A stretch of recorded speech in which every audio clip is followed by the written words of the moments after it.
14th of July, 2015, 11:49 UTC.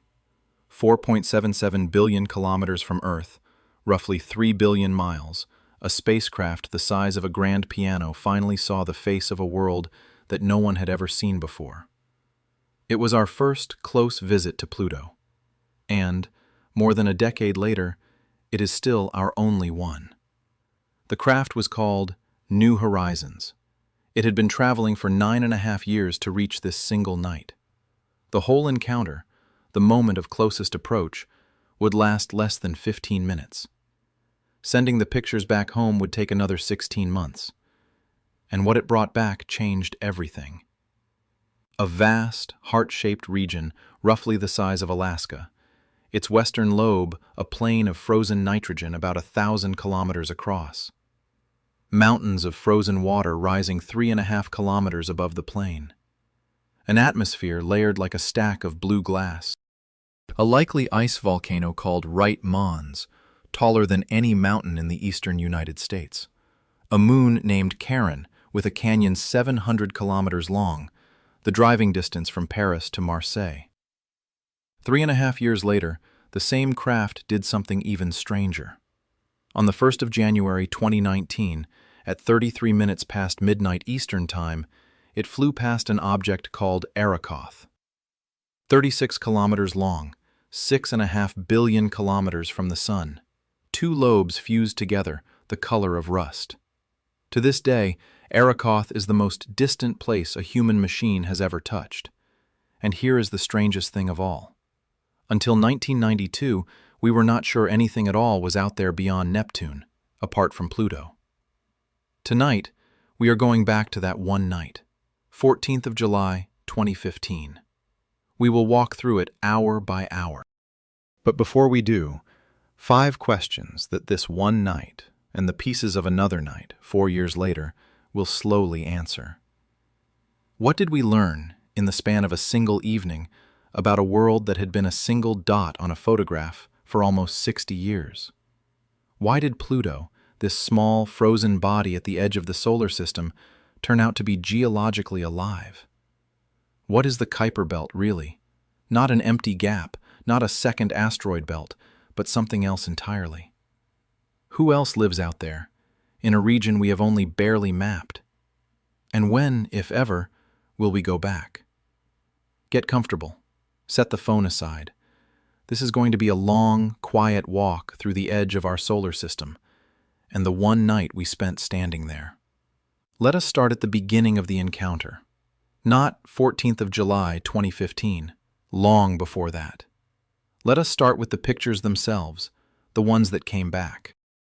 The first true color portrait of Pluto, released by NASA on the 13th of July, is now one of the most reproduced images in the history of astronomy. A pale sphere, gently orange in the north, deep gray at the equator, with a huge, bright shape on the lower right that everyone in the world would soon call the heart. The heart is a real geological feature. It has a scientific name, Tombaugh Regio, honoring Clyde Tombaugh, the American astronomer who first spotted Pluto in 1930. And the western half of the heart, the smoother, brighter half, has its own name, Sputnik Planitia, after the first artificial satellite in space. That plain is a basin of frozen nitrogen, roughly 1,000 kilometers across, and its surface is broken into slow-moving polygonal cells, each cell about 30 kilometers wide. The cells are convection patterns. Pluto's heart is a slow ice ocean, stirring itself over millions of years. To the east of the heart lies a dark, ragged equatorial strip called Cthulhu Regio. That darkness comes from tholins, heavy, reddish-brown organic compounds formed when ultraviolet light from the distant sun breaks apart methane and nitrogen molecules high in Pluto's atmosphere, and the resulting products drift down onto the surface. Pluto is quite literally coated in the ashes of its own sky. North of the heart, mountains, real mountains, made of water ice, standing 3 to 3.5 kilometers tall. One range was named Norgay Montes, after Tenzing Norgay, the Nepali Indian mountaineer who climbed Everest with Edmund Hillary. Another was named Hilary Montes. There is a suspected cryovolcano called Wright Mons, a broad dome about 150 kilometers across and 4 kilometers tall, whose central pit suggests it may once have vented liquid water or an ammonia water slurry from below the crust.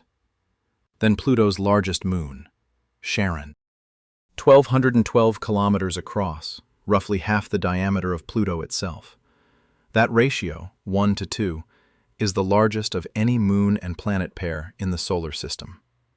On Charon's northern pole sits a strange dark patch, informally named Mordor Macula.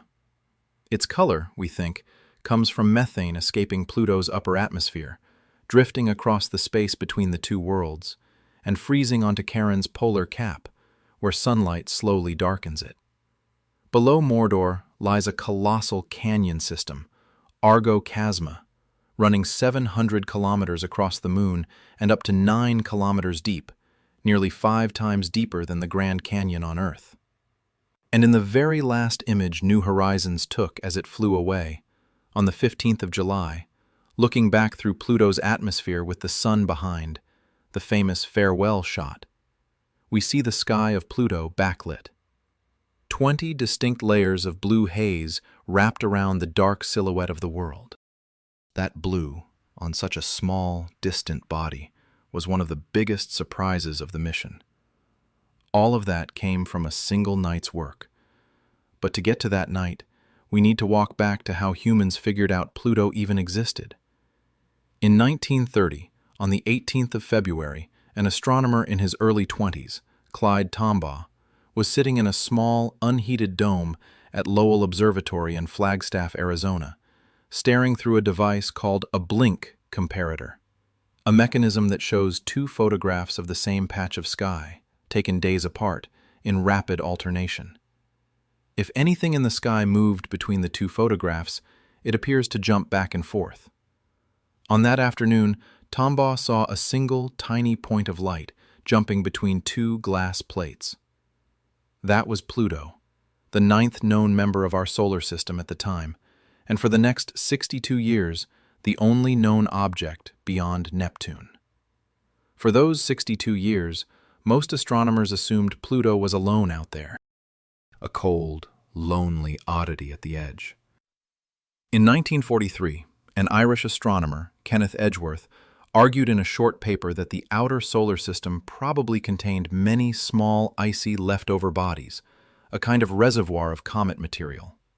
And in 1951, the Dutch-American planetary scientist Gerard Kuiper wrote about a similar disk, although, as we will see later in this story, Kuiper himself believed that whatever such disk had once existed had long since been swept away.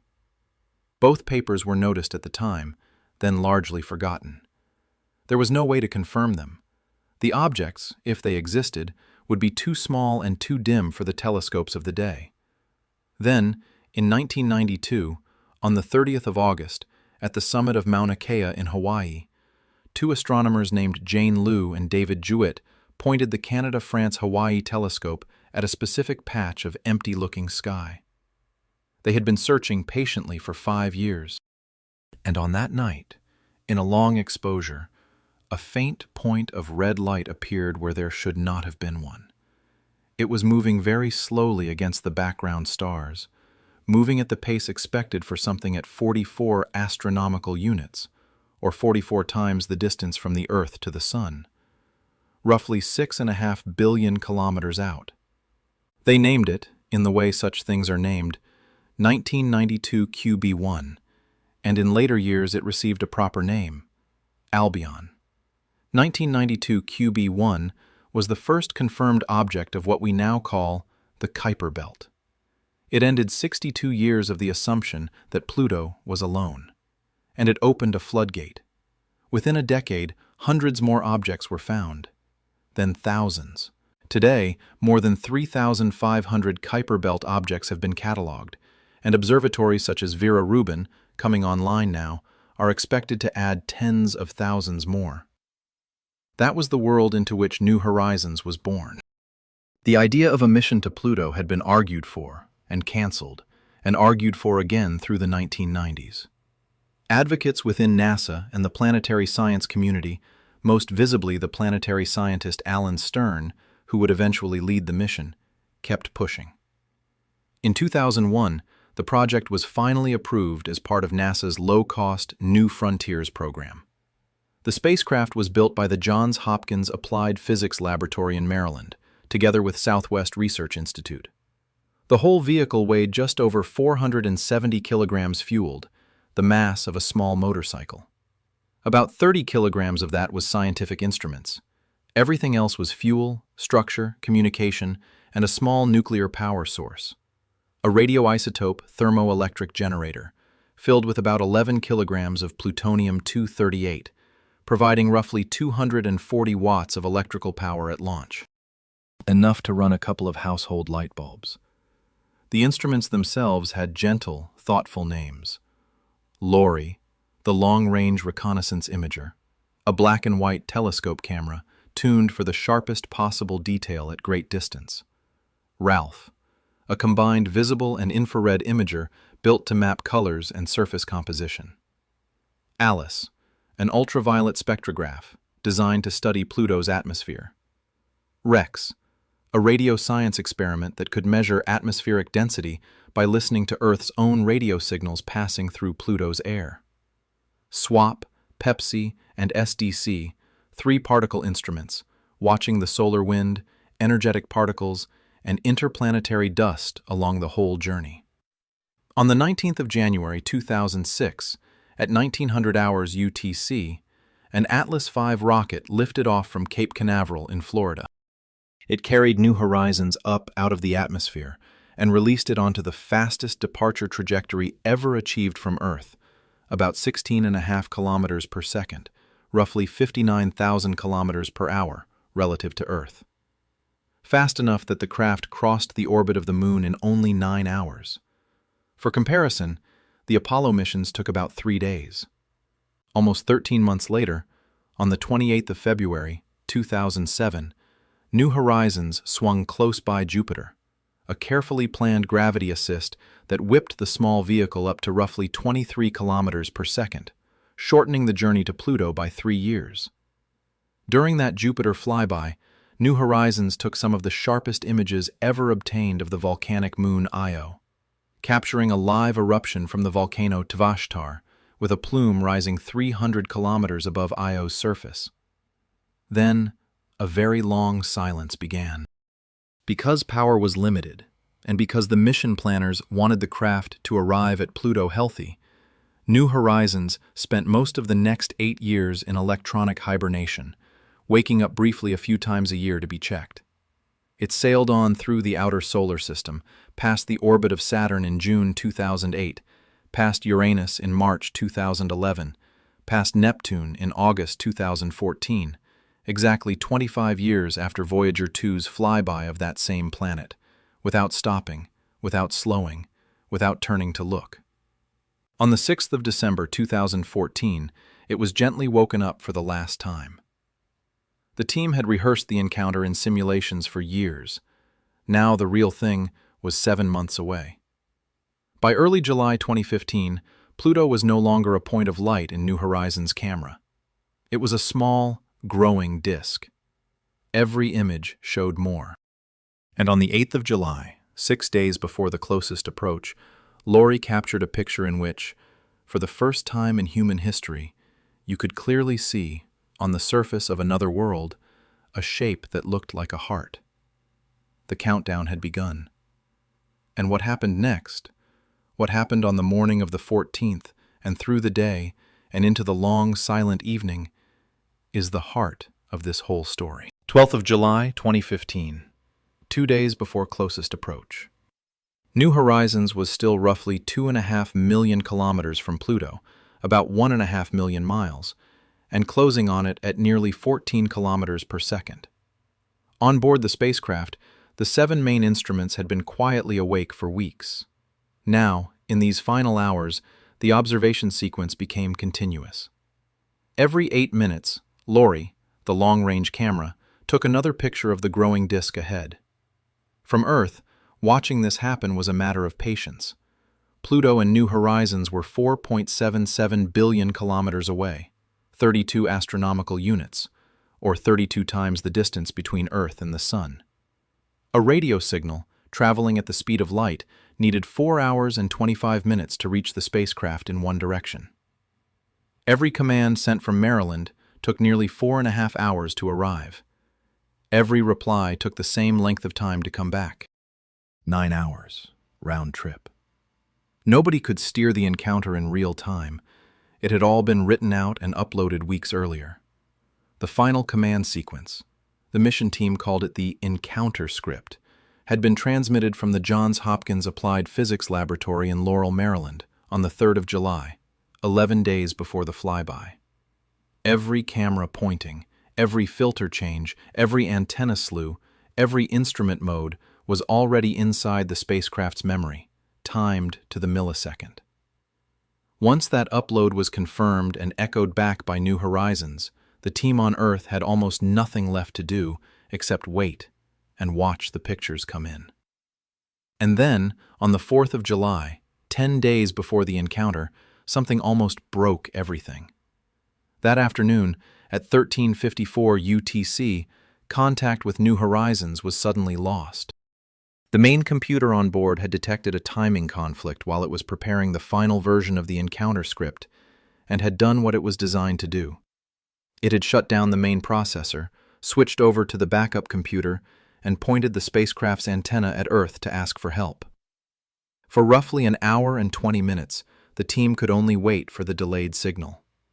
When telemetry came back through the Deep Space Network, NASA's 3 great radio dishes in California, Spain, and Australia that listened to every distant spacecraft, the fault was clear, and the recovery plan was straightforward. Over the next 3 days, engineers rebuilt the command sequence in a safer form, reloaded it, brought all 7 instruments back online, and set the spacecraft up again for its approach. By early on the 7th of July, the mission was, formally, back on track. No science data had been lost, but nobody in the operations center would ever quite forget how close they had come. And the pictures had already started to change. On the 8th of July, 6 days before closest approach, Lori returned an image in which Pluto was no longer a fuzzy sphere. There was structure on it. In the southern hemisphere, a bright shape, a huge, roughly symmetrical patch, stood out against the darker equator. Within hours, everyone in the mission looked at it and said the same word: heart. That single frame was released to the public the next morning, and it traveled the world. For the first time in 85 years of watching Pluto through telescopes, we could see a feature on its surface with our own eyes. And it had a shape we recognized. 2 days later, on the 10th and 11th of July, the Lori images sharpened further. The heart grew edges. Dark patches appeared along the equator. To the north, a mottled brownish region, the polar cap. On the 11th, another surprise arrived on Charon, Pluto's largest moon. A dark cap sat over its north pole. It would soon be nicknamed Mordor. Nobody had expected Charon to look so different from Pluto, and yet here was clear evidence. One bright world, one moon with an ink stain over its head, orbiting each other in the same slow dance. On the 12th of July, the spacecraft turned back briefly and made an image of its own kind. A view of Earth from 4.77 billion kilometers away. Earth appeared as a pale point of light, barely 1 pixel across, close to a slightly brighter moon. This was, in a small, quiet way, a second pale blue dot, echoing the famous Voyager picture from 1990. But this time, we were looking home from a place beyond even Neptune's orbit, from the mouth of the Kuiper Belt itself. On the 13th of July, the day before closest approach, Lori and the Ralph imager together produced the picture that most people, if asked to remember a single image of Pluto, will remember. A pale, orange and gray sphere, the heart clearly visible, the northern cap subtle and mottled. Cthulhu Regio, that long, dark equatorial band stretching to one side. NASA released it that same evening, less than 12 hours before the flyby itself. It became, almost overnight, one of the most reproduced pictures in the history of planetary science. Then came the 14th of July. In Maryland, the day began well before dawn. Hundreds of scientists, engineers, journalists, and family members were already inside the Applied Physics Laboratory campus. The main Mission Operations Center was quiet in the way that a room becomes quiet when everyone in it has been rehearsing the same day for a decade. Alan Stern, the mission's principal investigator, walked between the desks. The project scientist Hal Weaver, the deputy project scientist Kathy Olkin, and the mission operations manager Alice Bowman, the team simply called her Alice, or Mom, were already at their consoles. There was one thing that made the morning particularly nerve-wracking. In order to gather the maximum amount of data during the 15-minute closest approach, the spacecraft would keep its cameras and its other instruments pointed at Pluto and Charon, and not at Earth with its main antenna. For 22 hours, from before dawn on the 14th until late in the evening, New Horizons would send no signal home at all. It would simply be busy. And during those 22 hours, if something went wrong, a stray dust grain, a computer fault, an unexpected sensor error, the mission would end in silence, and Earth would only find out much later. The team called this stretch, informally, the Wall of Anxiety. The closest approach itself was scheduled for 11 hours, 49 minutes, and 57 seconds, UTC. In Maryland time, that was 7:49 in the morning, on a bright summer Tuesday. At that instant, New Horizons, moving at 13.78 kilometers per second, very close to 50,000 kilometers per hour, passed just 12,500 kilometers above the surface of Pluto. That is a little less than the diameter of Earth. From the spacecraft's own viewpoint, Pluto would have filled nearly the entire sky. Inside the mission control room at 7:49 that morning, nothing on the screens actually changed. The consoles showed no live data. There was no antenna beam pointed at Earth. There was, in fact, only a small clock counting down. Alan Stern led the room in a short countdown to zero, the moment when, 4 hours and 25 minutes earlier, in reality, the encounter had already happened. Everyone applauded politely. Then the wait resumed. The pictures being taken at that instant were being taken by a spacecraft that was, from Earth's point of view, in the past. The phone home signal, the first automated report telling Earth that New Horizons had survived the flyby and was still functioning, was scheduled to reach the Deep Space Network's antennas at 8:52 in the evening, Maryland time. That was 52 minutes past midnight UTC, already the 15th of July. The team knew, roughly, when to expect it. In the last minutes before that time, the operations room went almost completely silent. Cameras panned across faces. One of the atmospheric scientists was holding a small American flag. Alice Bowman sat at a headset, quietly reading off status lines from the network. At just after 8:52 Eastern Time, the receivers at the Deep Space Network's Madrid station, in Robledo de Chavela, Spain, picked up the carrier signal from New Horizons. Then the telemetry stream began. Solid-state recorders, normal. Instruments, normal. Attitude control, normal. Propellant, power, computer, thermal, all normal. There were no faults. No science data yet because that would take months to send home at the slow rate available. But the spacecraft was alive, and it had captured the encounter it had been sent to capture. The room burst into cheering. Somewhere in the applause, Alan Stern hugged Alice Bowman and simply said, "We did it." The very first images to come back to Earth were not from the closest approach itself. They came from a smaller, protective batch of data that the team called the fail-safe dataset. A compact archive, uploaded to the spacecraft weeks in advance, filled with a few carefully selected images and measurements, one high-quality Lowell portrait of Pluto, one of Charon, a color composite from the Ralph imager, a small stack of atmospheric measurements. The reasoning was simple. If New Horizons had been destroyed during the flyby itself, at least a small collection of pre-encounter observations would already be safely home. Those pictures had been taken on the 12th and 13th of July, at ranges of about 760,000 kilometers and closer. They started coming down within hours of the phone home call. The first fully processed frame from that set was released in the early hours of the 15th of July. It was a portrait of Pluto so much sharper than anything humans had ever seen before that many scientists in the room simply stopped talking. The heart was there, clean, bright, its western half smooth as a plane of glass, its eastern half rougher and grayer. Along the terminator, the line where day met night, hills and mountains threw long shadows onto the ice. Off to the side, along the equator, the dark, reddish stain of Cthulhu Regio was now clearly a landscape rather than a smudge. In the same download batch came the first sharp portrait of Charon, its northern pole capped with the strange dark patch of Mordor macula. By late afternoon on the 15th, at a press conference held inside the Applied Physics Laboratory auditorium, those images were shown in public for the first time. Alan Stern stood on stage and simply held the picture up. He said something short and quiet, and afterwards impossible to forget.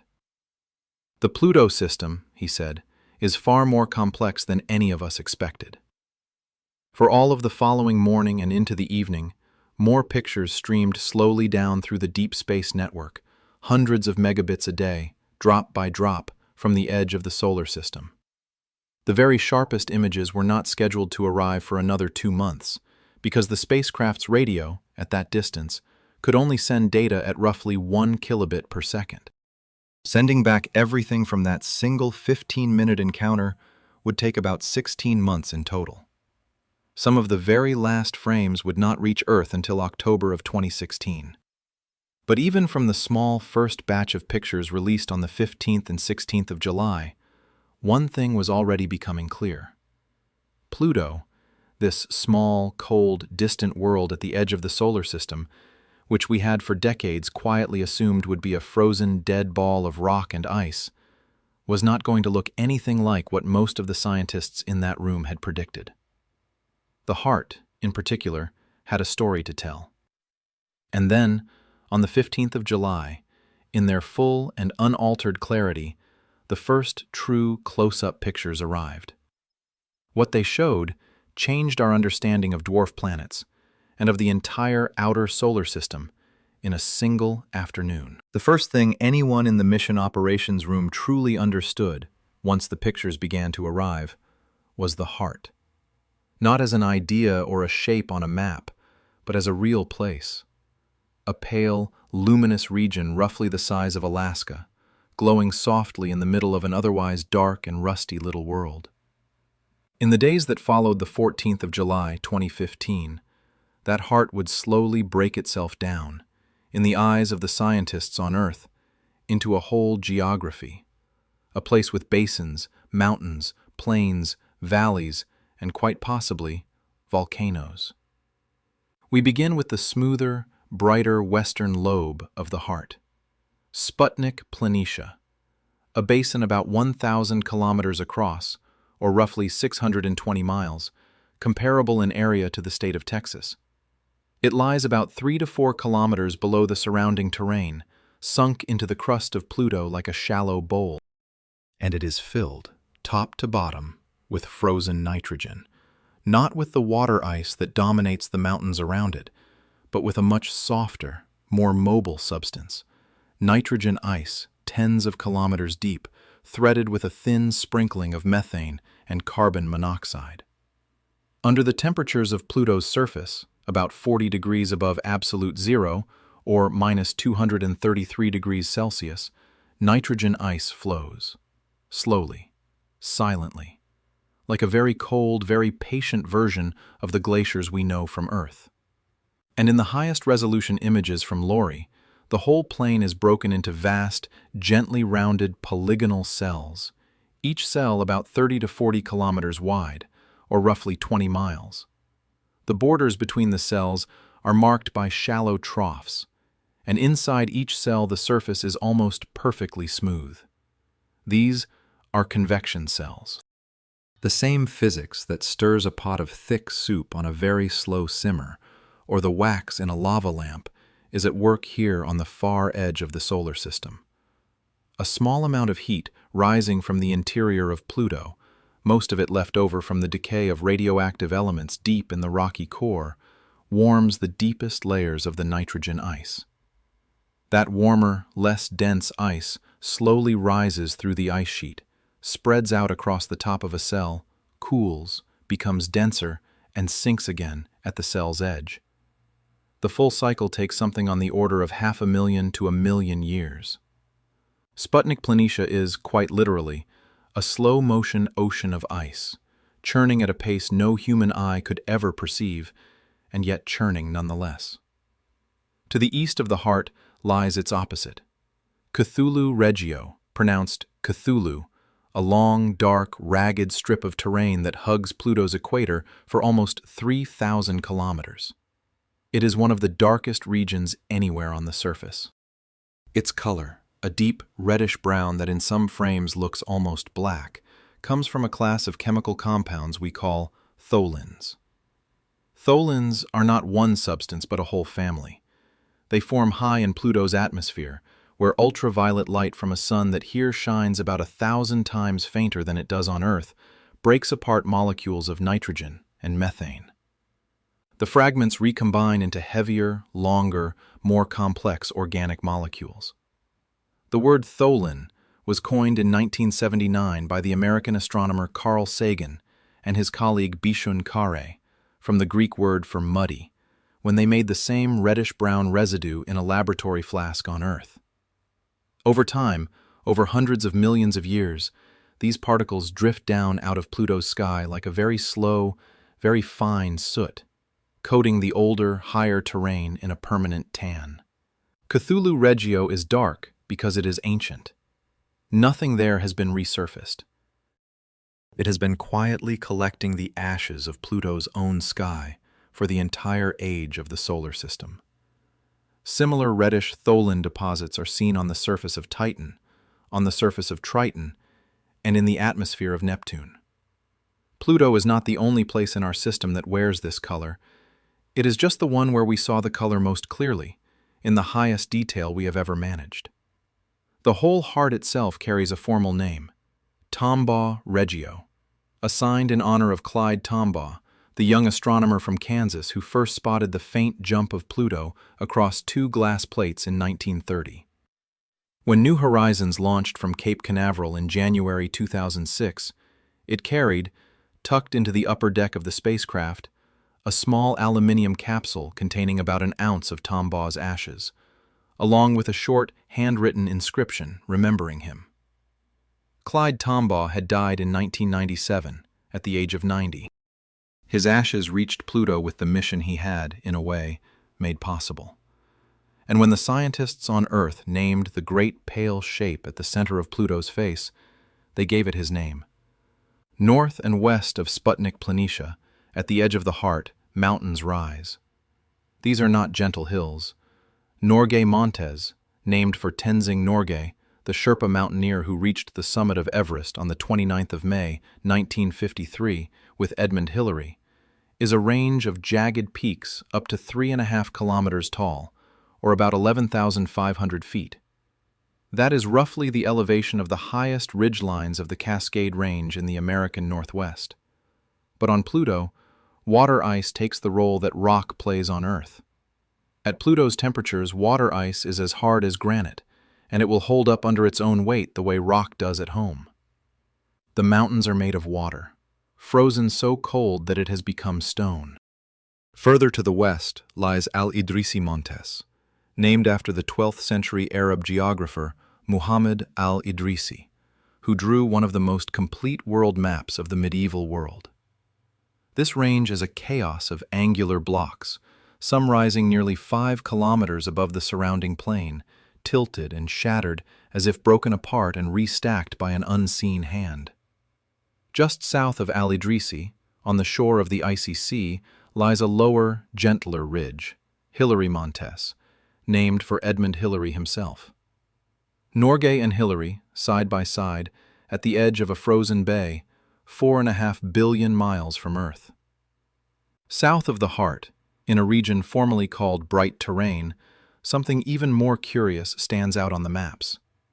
Two enormous mounds, each with a deep central pit, a bowl at the very top, like a wide caldera. The larger of the two, Right Mons, is about 150 kilometers across at its base, roughly 93 miles, and stands about 4 kilometers tall, or 2.5 miles. Its central depression is about 50 kilometers wide and more than 3 kilometers deep. The second, Picard Mons, is even bigger, around 225 kilometers across, and rising some 5.5 kilometers above the surrounding terrain, with a central pit deeper still. Picard Mons is named for Auguste Picard, the Swiss physicist who built the balloons that first carried instruments into the stratosphere. Nothing else on Pluto looks quite like these two. Their shape, broad, low, dome-like, with a great depression at the summit, is the shape of a shield volcano on Earth. But here, so far from the sun, no molten rock can ever have flowed. If Right Mons and Picard Mons are volcanoes at all, they are volcanoes of ice, cryovolcanoes. Mounds built up, layer by layer, over long stretches of time, from eruptions of an ammonia water slurry or a thick, sluggish flow of water ice mixed with nitrogen and methane. Warm by Pluto's standards, cold by ours. When New Horizons flew past, the surfaces of both mounds appeared strangely young, almost free of impact craters, hinting that these eruptions, whatever they were, may have happened much more recently than anyone had expected such a small, distant body to be capable of. And then, on the far southern edge of the maps, another kind of landscape appears. Tartarus Dorsa, a high, cold uplands region that, in the best New Horizons pictures, is covered in an extraordinary pattern of parallel ridges, long, sharp, blade-like formations, hundreds of meters tall, spaced only 3 to 5 kilometers apart, all bent in the same direction and stretching together for hundreds of kilometers. From orbit, the pattern looks almost exactly like the scales of a snake laid across the surface of a world. The unofficial name that stuck was snakeskin terrain. No one has yet fully explained the snakeskin. The leading hypothesis is that these ridges are a form of penitentes, a landscape that occurs on Earth too, high in the Andes and on the ice fields near the equator, where columns and blades of ice grow tall over years as sunlight ablates some parts of the ice much faster than others. On Pluto, the ice in question would not be water but methane, sculpted over unimaginably long timescales by the very faint sunlight, in the still, thin air of the high uplands. If the theory is right, Tartarus Dorsa is a field of methane blades, many kilometers taller than any penitentes on Earth, standing quietly in near-total darkness for millions of years at a time. Which brings us to the single most surprising thing about Pluto's face, taken as a whole: age. When a planetary scientist wants to know how old the surface of a world is, they count craters. Every rocky or icy surface in the solar system is bombarded, gently but steadily, over billions of years, by small pieces of rubble left over from the formation of the planets. Older surfaces accumulate more craters. Younger surfaces have fewer because something, geology, weather, flowing ice, has quietly erased them. Cthulhu Regio, with its dark tholin coating, is covered in craters. It is ancient. Almost certainly as old as Pluto itself, roughly 4.5 billion years. Sputnik Planitia has almost none. In the highest resolution frames Lori returned, careful searches by the science team turned up no unambiguous impact craters at all in the central regions of the plane. Given how often small bodies fall on the Kuiper Belt, the absence of craters means the surface of Sputnik Planitia must be no older than roughly 10 million years.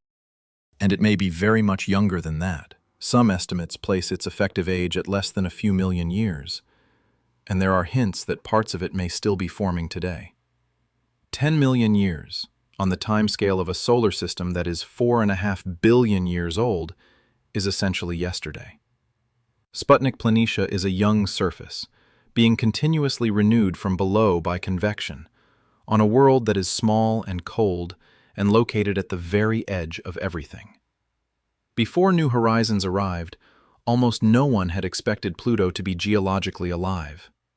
A body this small, Pluto is only about 2,377 kilometers across, less than a fifth the diameter of Earth. This far out, this poor in interior heat, should long ago have frozen through into a still museum of ancient scars, a world already fully written, its geological chapter closed. And yet the pictures showed something else. Ice flowing, mountains rising, mounds that may still in some slow way be venting from within. A world that had been dismissed for decades as a footnote on the outer edge of the solar system turned out, in the space of a single afternoon in July 2015, to be one of the geologically most interesting places we have ever visited. Pluto is awake. But the strangest sight of the whole flyby was not in the ground beneath the spacecraft's cameras. It was in the sky above them. As New Horizons swept past the little world and looked back into the last long twilight, it saw something no one on Earth had truly expected to see around such a distant body at all. Pluto was breathing. Pluto was breathing. Not with lungs, of course, but through an atmosphere that swelled and shrank with the seasons, exchanged material with the surface, and drifted across the sky in slow, patient layers. That atmosphere is thin, extraordinarily thin. The pressure at Pluto's surface, when New Horizons flew past on the 14th of July, was measured at roughly 1 Pascal, about 100,000 times less than the atmospheric pressure at sea level on Earth. Standing on Pluto with a barometer, you would read almost nothing. And yet, that almost nothing was enough to hold weather, clouds, and a genuine sky. The instrument that measured this was ALICE, the ultraviolet spectrograph, together with REX, the radio science experiment. As New Horizons flew away from Pluto, the Sun and Earth passed behind the little world, one after the other. Sunlight had to shine through Pluto's atmosphere before reaching ALICE. Radio signals from Earth had to slice through it before reaching REX. By watching how those beams were bent and absorbed, the team on Earth could reconstruct, molecule by molecule, kilometer by kilometer, what Pluto's air was made of. 3 ingredients dominate. Molecular nitrogen, the same gas that makes up most of Earth's atmosphere, accounts for well over 99% of Pluto's air. Methane comes second, at a fraction of a percent. And carbon monoxide, present in even smaller amounts, quietly rounds out the mixture. All 3 exist as gas near the surface. All 3, remarkably, also exist as ice on the ground. And that, more than anything, is why Pluto's atmosphere behaves the way it does. Pluto's year is long, 248 Earth years long. Over that time, the little world's tilted, elliptical orbit carries it from about 30 astronomical units from the Sun to nearly 50, a distance change of roughly 3 billion kilometers, close to 2 billion miles. Winter and summer, on Pluto, are separated not by months but by centuries, and with them, the atmosphere itself grows and shrinks. When Pluto is closer to the Sun and its northern hemisphere warms, nitrogen and methane ices sublimate, jump straight from solid to gas, thickening the sky. When Pluto swings away, those gases refreeze onto the surface, and the atmosphere thins to a whisper.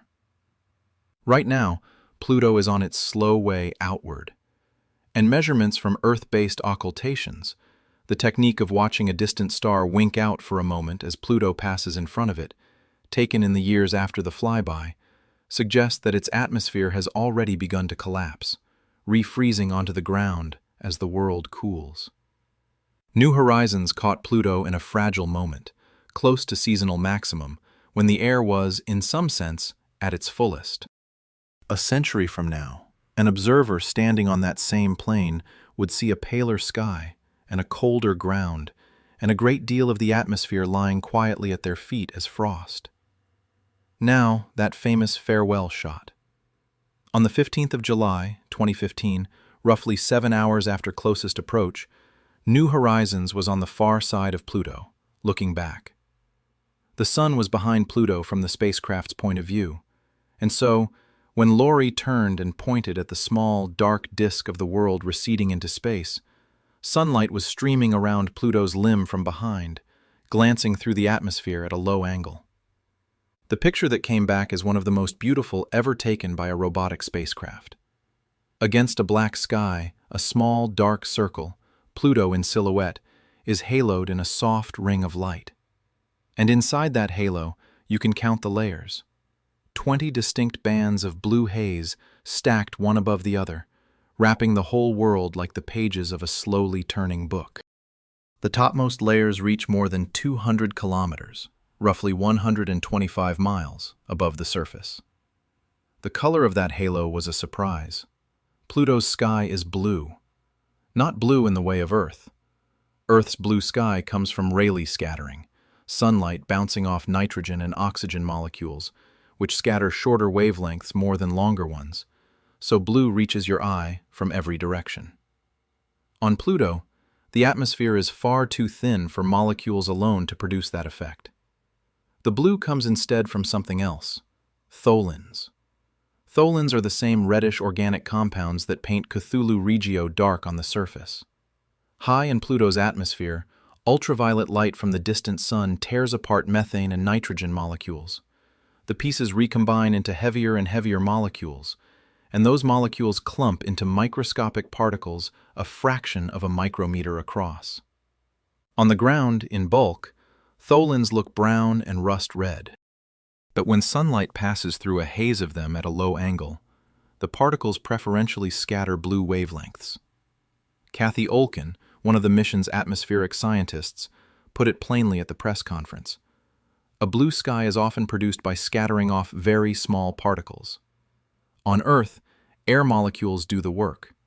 On Pluto, it is soot. The layered structure of that haze, 20 distinct sheets, is still not fully explained. Some layers seem to correspond to wave patterns in the atmosphere, disturbances propagating upward from the surface, driven perhaps by wind flowing over the great mountains of Norgay and Alidrisi. Others may mark places where haze particles grow to a certain size and then settle out. The atmosphere of Pluto is quiet, thin, and slow-moving, and yet remarkably well organized in its layered architecture.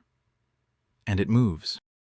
Back on the surface, inside the western half of the Great Heart, Sputnik Planitia, New Horizons imaged features that could only have been carved by flowing ice. Along the northern and eastern edges of the plain, glaciers of nitrogen ice come streaming down out of the highlands, filling narrow valleys, wrapping around dark islands of water ice bedrock, pouring onto the flat basin floor in slow, curving lobes. Nitrogen, at Pluto's surface temperature of about minus 233 degrees Celsius, roughly 40 degrees above absolute zero, is soft enough to behave, over long timescales, like a plastic. It flows, slowly and invisibly, but genuinely, an ice that moves. Wind has left its mark too. Across parts of Sputnik Planitia, New Horizons found long dune-like ridges, parallel bright and dark streaks about half a kilometer apart, all aligned in the same direction. The best current explanation is that grains of solid methane, only a fraction of a millimeter across, are lifted from the plain by winds no stronger than a whisper, and then arranged into slow dunes by the same processes that shape sand on Earth. The winds themselves are driven by sublimation, nitrogen evaporating on one side of the plain, freezing on the other, moving air across the surface as it goes. And in a stranger corner of Pluto, near a region called Tartarus Dorsa, Laurie found something for which there was no ready analogy at all. Long ridges of bright material, spaced roughly 3 to 5 kilometers apart, standing several hundred meters tall, running in parallel across an area the size of a small country. The bladed terrain. Compositional maps by Ralph showed the ridges were made almost entirely of methane ice. The best current explanation compares these blades to a rare feature found high in the Andes on Earth, penitentes, tall, spike-like snow formations that grow by uneven sublimation under strong sunlight in thin air. On Pluto, the same physics may apply, but scaled up by height and time. Methane ice, deposited during past climate cycles, has slowly sublimated in patterns amplified by the geometry of sunlight, leaving these enormous natural blades. If this reading is right, then Tartarus Dorsa is a landscape of frozen weather, a sculpture cut out of the sky by the sky itself. And beneath all of this, beneath the glaciers, beneath the plains, beneath the mountains, there may be something warmer. Sputnik Planitia is a puzzle. It is a great basin, close to 1,000 kilometers wide, sitting almost exactly on the meridian that faces directly away from Charon, on Pluto's anti-Charon side. That alignment is unlikely to be accidental, and it invites the same explanation that has been given for other lopsided worlds. Long ago, perhaps 4 billion years back, a large object struck Pluto in that place and dug the basin. Debris flew, ice cracked, and the wound eventually filled with a lake of frozen nitrogen, deposited from the atmosphere over eons. There is another oddity to the position of that basin. Pluto and Charon are tidally locked, always showing each other the same face. And the Great Basin of Sputnik Planitia lies almost exactly on the meridian that faces directly away from Charon, on Pluto's anti-Charon side. That precise alignment is very hard to explain by chance.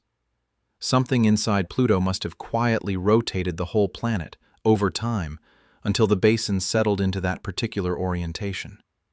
So, Sputnik Planitia is a heavy spot, a low place in the crust, but somehow heavier than the crust around it. And that is the piece that does not fit an ordinary impact basin, because a basin should, if anything, be lighter than its surroundings. Two teams, led by planetary scientists including William McKinnon at Washington University in St. Louis, worked through the numbers in the year following the flyby. Their conclusion was striking. To explain the position of Sputnik Planitia, they needed something dense hiding below the ice. The simplest candidate, the one that fits Pluto's size, its interior heat, and the age of the basin, is a global ocean of liquid water, buried perhaps 150 kilometers beneath the frozen shell. Such an ocean would not be warm in any human sense. Estimates place its temperature not far above -50 or -60 degrees Celsius, held there by the slow decay of radioactive elements in Pluto's rocky core. It would stay liquid only because of dissolved ammonia and salts, which act as antifreeze, lowering the freezing point far below that of pure water.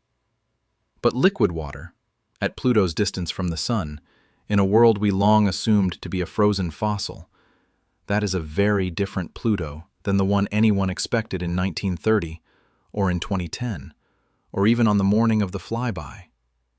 Alan Stern, the mission's principal investigator, described it later with something close to awe. Everyone, he said, had expected Pluto to be a dead ice ball. Instead, the team found a small planet with mountains, wind, glaciers, seasonal weather, layered haze, dunes, blades, and quite possibly a hidden sea. A world still doing things 4.5 billion years after it formed, at a distance where a bright day is dimmer than a moonlit night on Earth. That single realization quietly rearranged an entire branch of science. Before New Horizons, the standard picture of dwarf planets and small icy worlds was simple.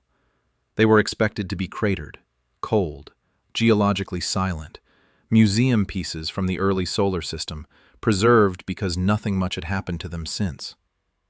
After New Horizons, that picture had to be redrawn. If Pluto could be alive, then Eris might be alive too. Haumea, Makemake, Sedna if we ever get close enough to look. Charon, perhaps most immediately. The Kuiper Belt was no longer a cabinet of frozen specimens. It was a shelf full of tiny, quiet, still-working worlds, each with its own weather and its own inner heat. Laboratory groups, in the years after the flyby, began recreating Pluto's conditions in vacuum chambers, freezing nitrogen and methane onto cold plates, shining ultraviolet light through them, watching tholins form molecule by molecule. Computer models of ice shell convection were rebuilt around the polygons of Sputnik Planitia. New instruments were designed to search other small worlds for the same signatures.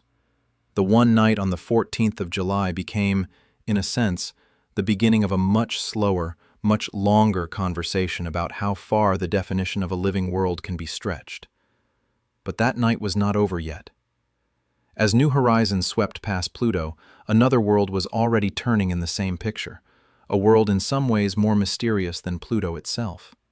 Half the size of the planet it circles, marked with a dark polar cap and a canyon deeper than any on Earth. Its name is Charon. Its name is Charon.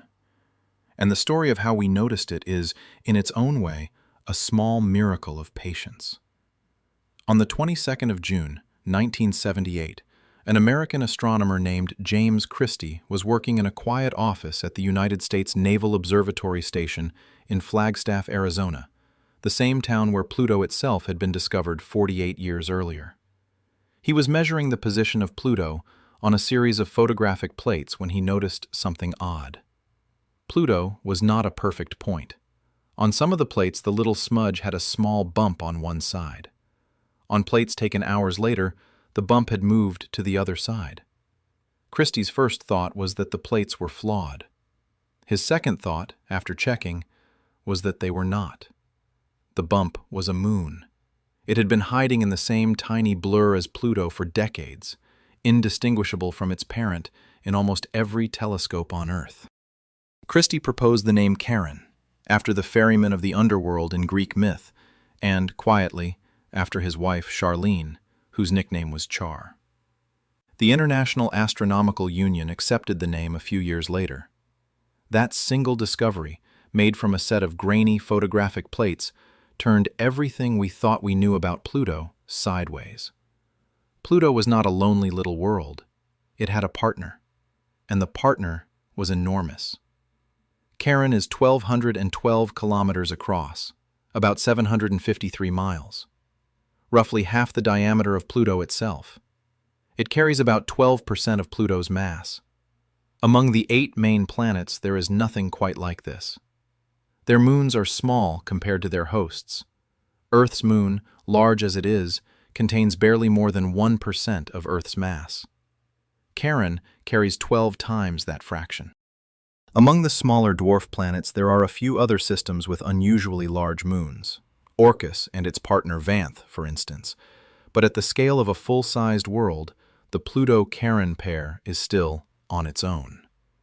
It is so massive, in fact, that the point around which Pluto and Charon both swing, the center of gravity of the pair, does not lie inside Pluto at all. It floats in empty space between them, roughly 930 kilometers above Pluto's surface. Pluto does not, strictly speaking, have a moon in the way Earth does. Pluto and Charon dance around each other.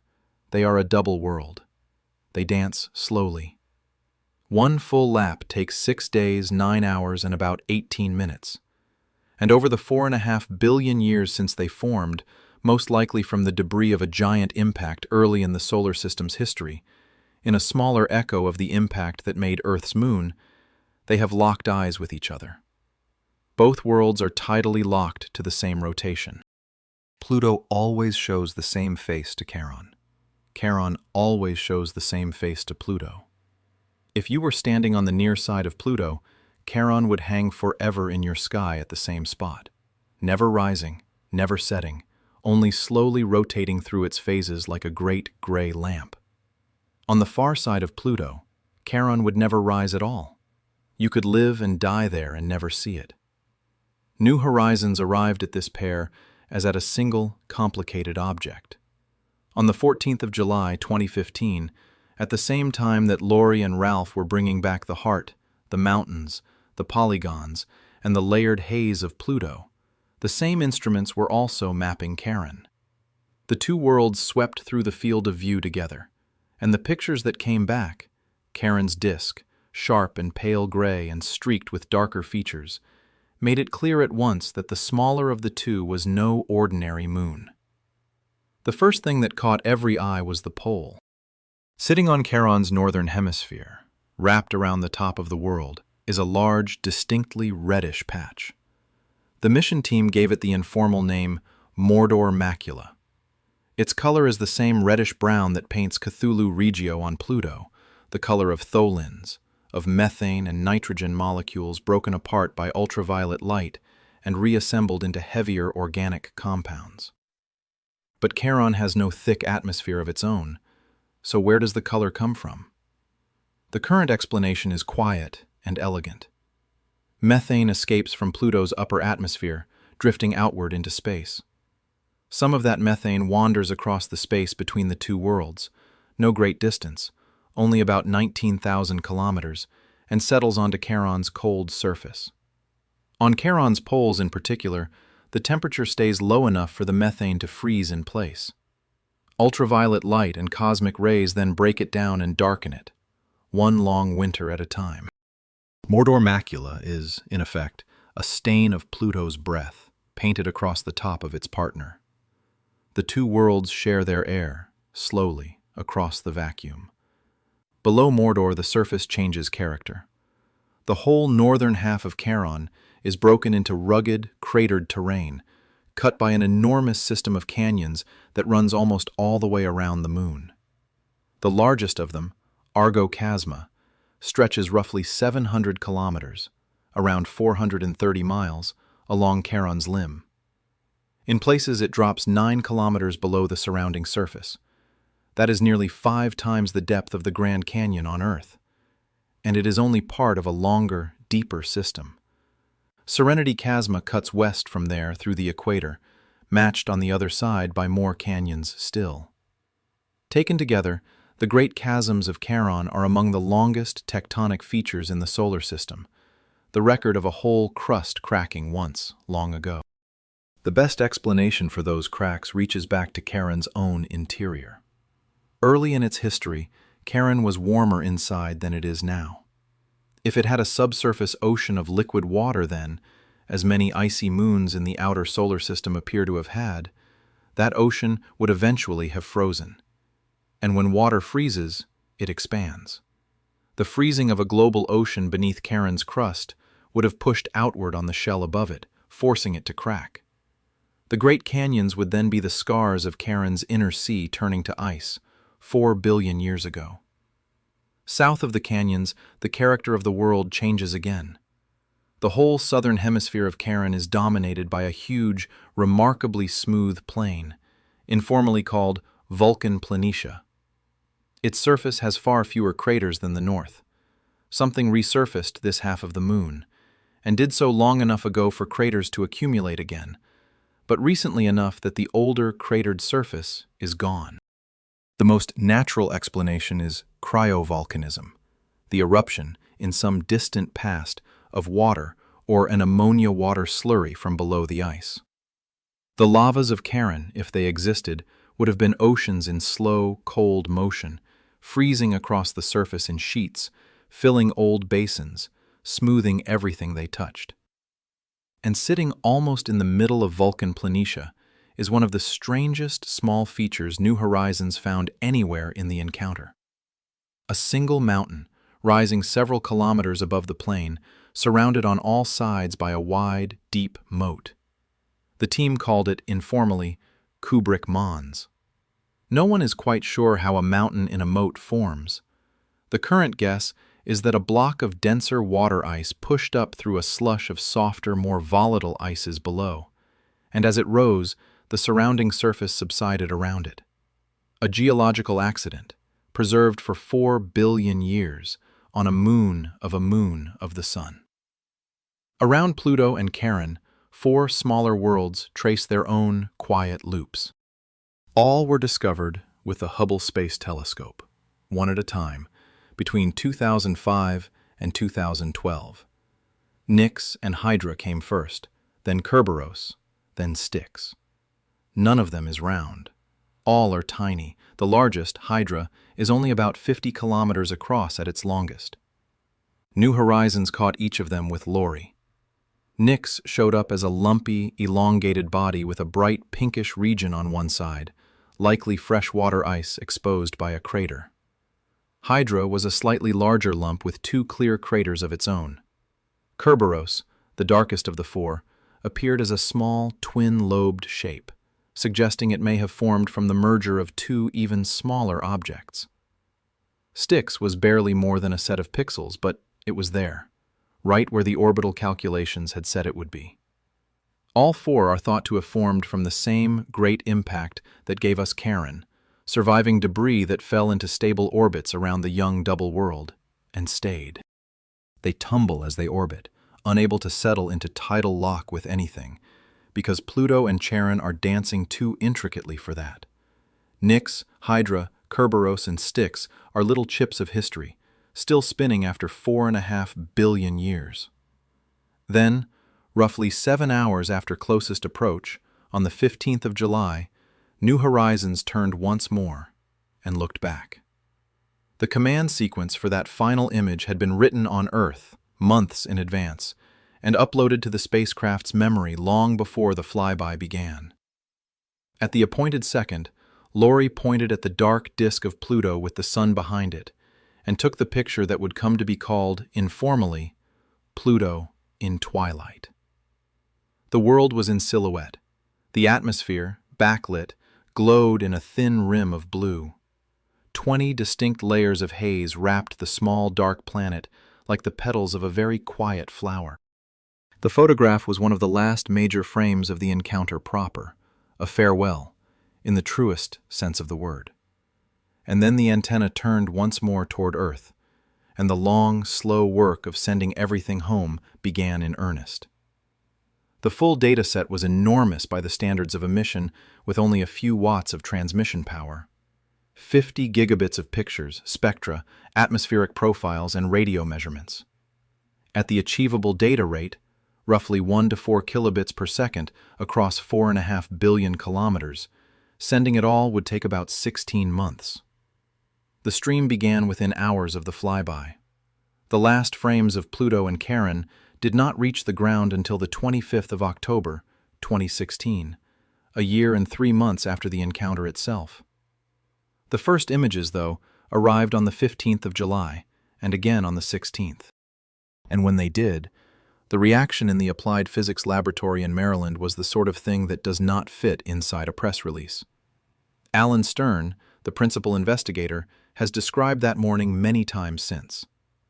The team had built the mission for 2 decades. Some had worked on it since the first funding fights of the 1990s. All of them had waited through the 8-year hibernation, through the 22-hour blackout of the flyby, through the arrival of the phone home signal the night before. And then, on the morning of the 15th, the first close portraits of Pluto and Charon began coming up on the screens. The room filled with applause, then fell into an unexpected silence, and, in more than one recorded moment, into quiet crying. Stern would say the same 2 words again that morning, the ones he had spoken the night before when the phone home signal arrived, and now, with faces of worlds on the screens, they carried a different weight. We did it. By the afternoon, the pictures were on television networks around the world. Newspapers cleared their front pages. A small nation of viewers, most of them not scientists, sat and looked at the heart of Pluto for the first time. Something had shifted. A distant point had become a place. More pictures came down in the days and months that followed. More spectra, more surprises. The mission would generate hundreds of scientific papers and is still generating them today. But to understand how we ever came to be in this place at all, we need to walk back much further than the launch of 2006. Back past the New Frontiers program. Back past the arguments of the 1990s. Back past even the first suggestions of a belt of icy bodies beyond Neptune. We need to go back further still, past that Arizona dome and its blink comparator, past 1930, to a wealthy man in Boston who was quite sure, decades before anyone found Pluto, that something large was hiding out there beyond Neptune. Now we walk back. Back past the 14th of July, 2015. Back past 1992, when the Kuiper Belt first announced itself on a mountain in Hawaii. Back past 1930, when a young man in an unheated dome in Arizona found a moving dot on a pair of glass plates. All the way back to a wealthy Bostonian in the 1890s who believed something large and unseen was tugging on the outer planets, and who was determined to find it. His name was Percival Lowell. He came from one of the older families of New England. His brother would become president of Harvard, his sister a well-known poet. Percival himself had trained in mathematics at Harvard, spent much of his early adulthood traveling in Japan and Korea, and then, in his late 30s, turned suddenly toward astronomy. In 1894, he built his own private observatory on a wind-swept mesa above the town of Flagstaff, Arizona, at an elevation of over 2,200 meters. The observatory still stands there today, on what is now called Mars Hill. Lowell's early obsession was Mars. He was convinced that a network of straight lines reported by the Italian astronomer Giovanni Schiaparelli were artificial canals, built by an intelligent civilization trying to save a drying world. He wrote 3 popular books on the subject. He was wrong. But during that same period, a second obsession took hold of him. Since the discovery of Uranus in 1781 and of Neptune in 1846, careful measurements of the outer planets had shown small, unexplained wobbles in their orbits, fractions of an arcsecond, but real in the mathematics of the day. Neptune itself had been predicted by exactly this method. The French astronomer Urbain Le Verrier had calculated where an unseen world must be in order to nudge Uranus, and the Berlin Observatory had found Neptune within a single degree of his prediction on the very first night of searching. Even after Neptune was accounted for, the wobbles seemed, to some, not to have quite gone away. In 1894, an American astronomer named William Pickering suggested a further large planet must lie beyond Neptune. And by 1905, Percival Lowell had taken up the search in earnest, using his own observatory and his own money. He called the hypothetical body simply Planet X, the X standing for unknown, not the numeral 10. For 11 years, Lowell and a small team photographed the sky along the plane of the solar system, searching for a slow-moving point of light against the fixed stars. They found nothing. And in November of 1916, at the age of 61, Percival Lowell died of a stroke at his observatory, the search unfinished. A long legal dispute over his estate followed. His widow Constance contested his will, and for the better part of a decade, the observatory's Planet X program lay quiet. In 1929, with the estate settled and a new 13-inch photographic telescope installed, the observatory's director, Vesto Slifer, began looking for someone to run the resumed search. Photographic plate work was tedious. Long, cold nights in an unheated dome, hours of exposure, and then endless comparison of pairs of glass plates. Slifer wanted someone patient, careful, and modest in salary. A parcel of hand-drawn sketches from Kansas arrived at just the right moment. The sketches were made by a 22-year-old farm boy named Clyde Tombaugh. He had built his own telescopes at home in Burdett, Kansas, grinding the mirrors himself out of window glass and metal discs, and had mailed his drawings of Mars and Jupiter to the Lowell Observatory for feedback. Slifer was impressed. He offered Tombaugh a job on the spot, on a trial basis, with a one-way train ticket to Flagstaff. Tombaugh arrived in January of 1929, dressed in a suit borrowed from his uncle, and moved into a small room at the observatory. He was still not quite 23. His job, night after night, was to expose 2 long exposure plates of the same patch of sky, taken several nights apart, and then to compare them using a device called a blink comparator. The blink comparator was a mechanical instrument roughly the size of a large sewing machine. 2 plates would be mounted side by side. An eyepiece with a small rocking mirror would show first one plate and then the other, alternating once a second. Fixed stars looked steady. Anything that had moved between the exposures, an asteroid, a comet, or a distant planet, would appear to jump back and forth between two positions. It was slow, headache-inducing work. A single pair of plates might show 100,000 stars. Tombaugh later estimated that in the course of his search he examined, one by one, on the order of 90 million star images. For almost a year, he found only asteroids and photographic flaws. Then, on the afternoon of the 18th of February, 1930, Tombaugh mounted a pair of plates taken on the 23rd and the 29th of January. He worked patiently across the field. Near a star called Delta Geminorum, in the constellation of Gemini, a faint 15th magnitude point of light, roughly 10,000 times dimmer than the faintest star the human eye can see, jumped a small distance between the two exposures. He measured the shift, pulled a third plate for confirmation, and walked down the hall to Vesto Slifer's office. According to the accounts recorded later, Tombaugh simply said, "I have found your planet X." For weeks, the observatory kept the discovery quiet, wanting to verify the object's motion and orbit. On the 13th of March, 1930, the 75th anniversary of Percival Lowell's birth, and, by lovely coincidence, the anniversary of William Herschel's discovery of Uranus, the announcement went out to the world. A ninth planet had been found. The world responded within days. Suggestions for a name arrived at Lowell Observatory from every continent.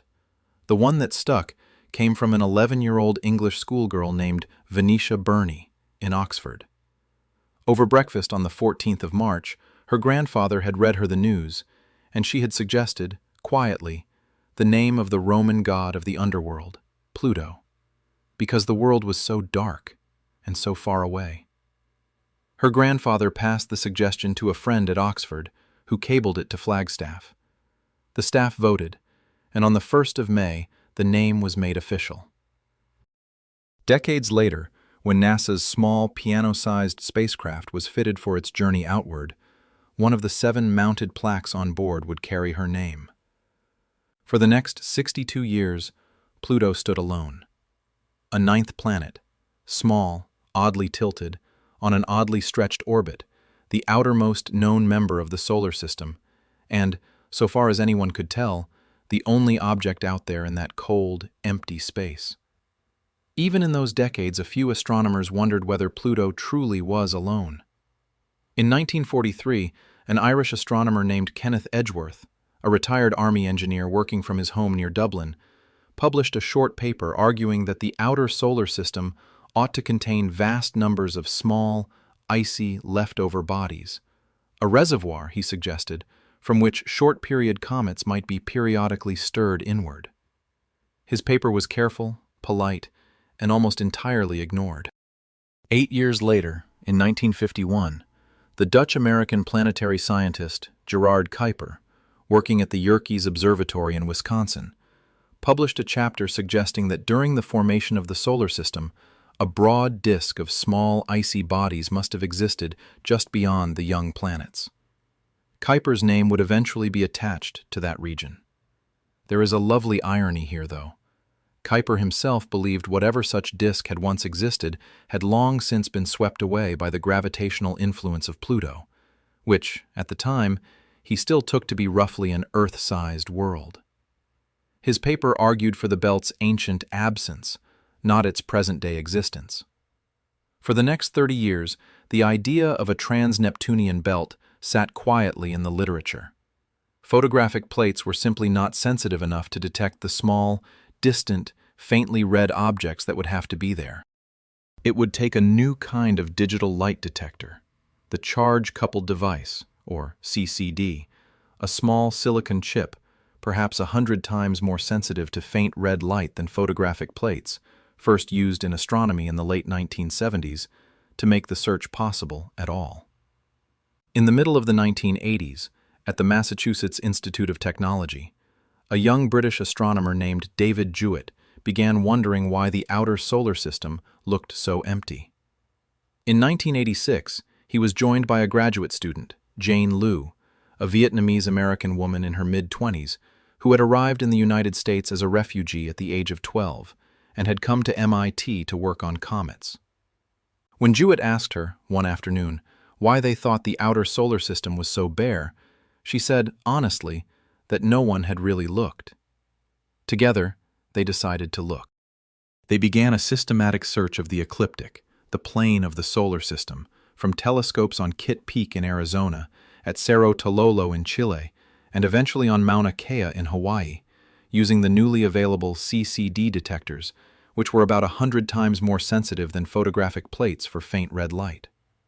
They looked, patch by patch, in the parts of the sky where a distant, slow-moving object would betray itself against the stars. For 5 years, they found nothing new. They kept looking, refining their exposures, learning which patches of sky were worth pointing at. Then, on the night of the 30th of August, 1992, at the summit of Mauna Kea, at over 4,200 meters, close to 14,000 feet, above almost half of Earth's atmosphere, Jewitt and Lou were using the Canada-France-Hawaii telescope, a 3.5-meter instrument built jointly by 3 nations. They took a long CCD exposure of a patch of sky in the constellation of Pisces. When the image came down from the detector, a faint reddish point sat where no catalogued star should be. Over the next hour it drifted, very slowly, against the background stars, at exactly the rate expected for an object at roughly 44 astronomical units from the Sun. Around 6.5 billion kilometers away, close to 4 billion miles. The following night, they observed again. The point had moved further, in the direction and by the amount their calculations predicted. It was real. They gave it, at first, the provisional designation the naming rules required, 1992 QB1. Years later, it received a proper name, Albion, after the ancient poetic name for Britain from the writings of William Blake. Roughly 160 kilometers across, deep red, at 44 times the Earth-Sun distance. The first confirmed object in what would very soon be called the Kuiper Belt. The floodgate opened almost immediately. Within a year, more slow-moving red points were found. Within 3 years, dozens. By 1998, more than 100 had been catalogued. By the year 2000, more than 300. Each new object was faint, distant, patient, red. And, one after another, they confirmed that the belt Edgeworth had guessed at, and that Kuiper had believed to be gone, was in fact still there. By the early 2000s, telescopes with wider fields of view had joined the search. In 2003, a group led by the Caltech astronomer Mike Brown, with Chad Trujillo and David Rabinowitz at Palomar Observatory in California, found an object on an even stranger orbit, a small reddish world they eventually named Sedna, after the Inuit goddess of the sea, whose closest approach to the Sun would still leave it well beyond the main belt. 2 years later, in 2005, the same team announced something even more extraordinary. They had found an object out past Pluto that appeared to be, within the limits of their measurement, roughly the same size. Perhaps slightly larger. It had a small moon of its own. It moved on a tilted, deeply stretched orbit, reaching almost 100 astronomical units from the Sun. This new belt of small worlds, once opened, turned out to be far more varied than anyone had guessed. Not just Plutinos and cold classicals, but scattered orbits, tilted orbits, extremely distant orbits, an architecture of populations, each with its own quiet history.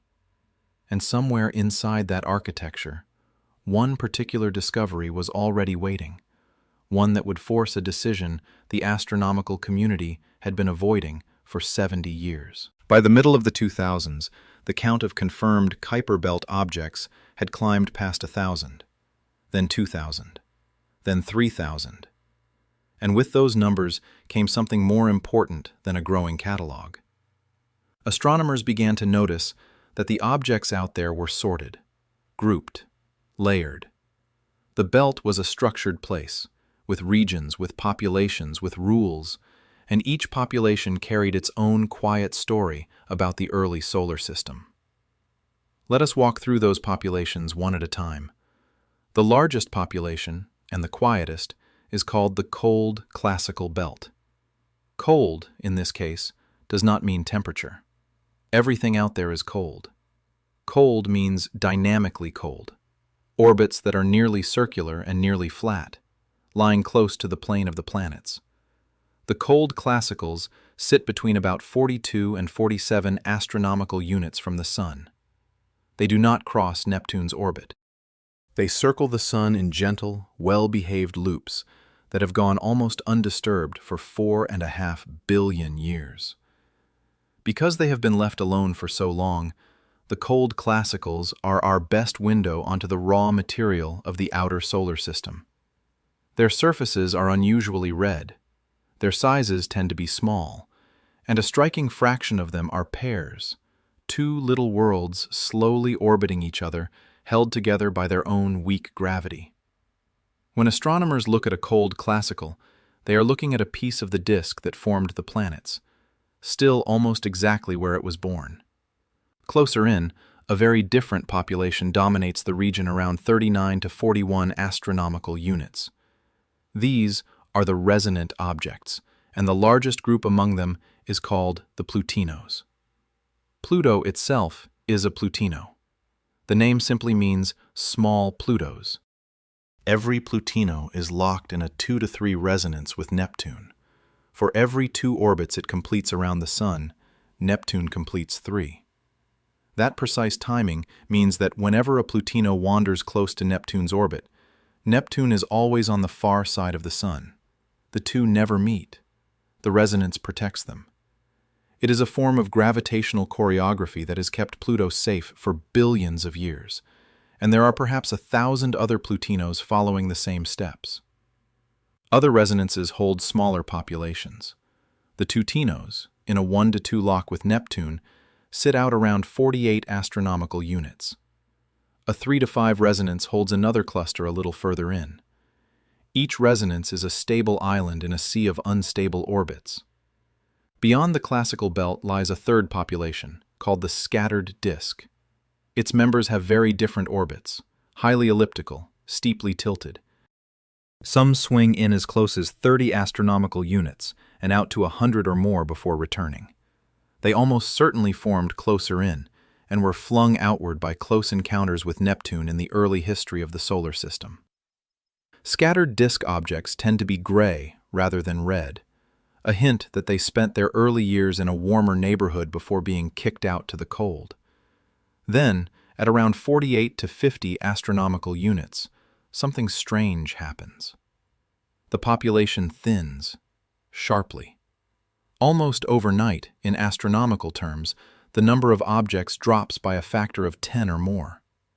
This edge is called the Kuiper cliff, and it is one of the great open questions in outer solar system science. There is no obvious reason for the drop. Some models suggest that a passing star early in solar system history stripped the outer belt away. Others suggest that the material was simply never there. And a few models suggest something more provocative, that another large body still undiscovered is quietly sweeping the region clear with its gravity. We will return to that idea in a later part. Behind all of this architecture stands a single, elegant idea, published in 2005 and called the Nice model, named after the French city where the meetings that produced it were held. The Nice model proposes that the giant planets did not form in the orbits where we see them today. They formed closer together, and then, over the first several 100 million years, they migrated. Jupiter moved gently inward. Saturn, Uranus, and Neptune drifted outward. As Neptune migrated, it swept through the primordial Kuiper Belt, capturing some objects into resonance, that is, the origin of the Plutinos and the Tutinos, scattering others onto wildly elliptical orbits and clearing large regions entirely. The neat layered structure we see today is the fossil record of that great migration. So the belt has architecture, it has classes and subclasses, and what about individuals? Who are the largest, the strangest, the most photographed of the worlds out there? The most famous of them all, apart from Pluto, is Eris. Eris was discovered on the 5th of January 2005 by 3 astronomers at the Palomar Observatory in California: Michael Brown, Chad Trujillo, and David Rabinowitz.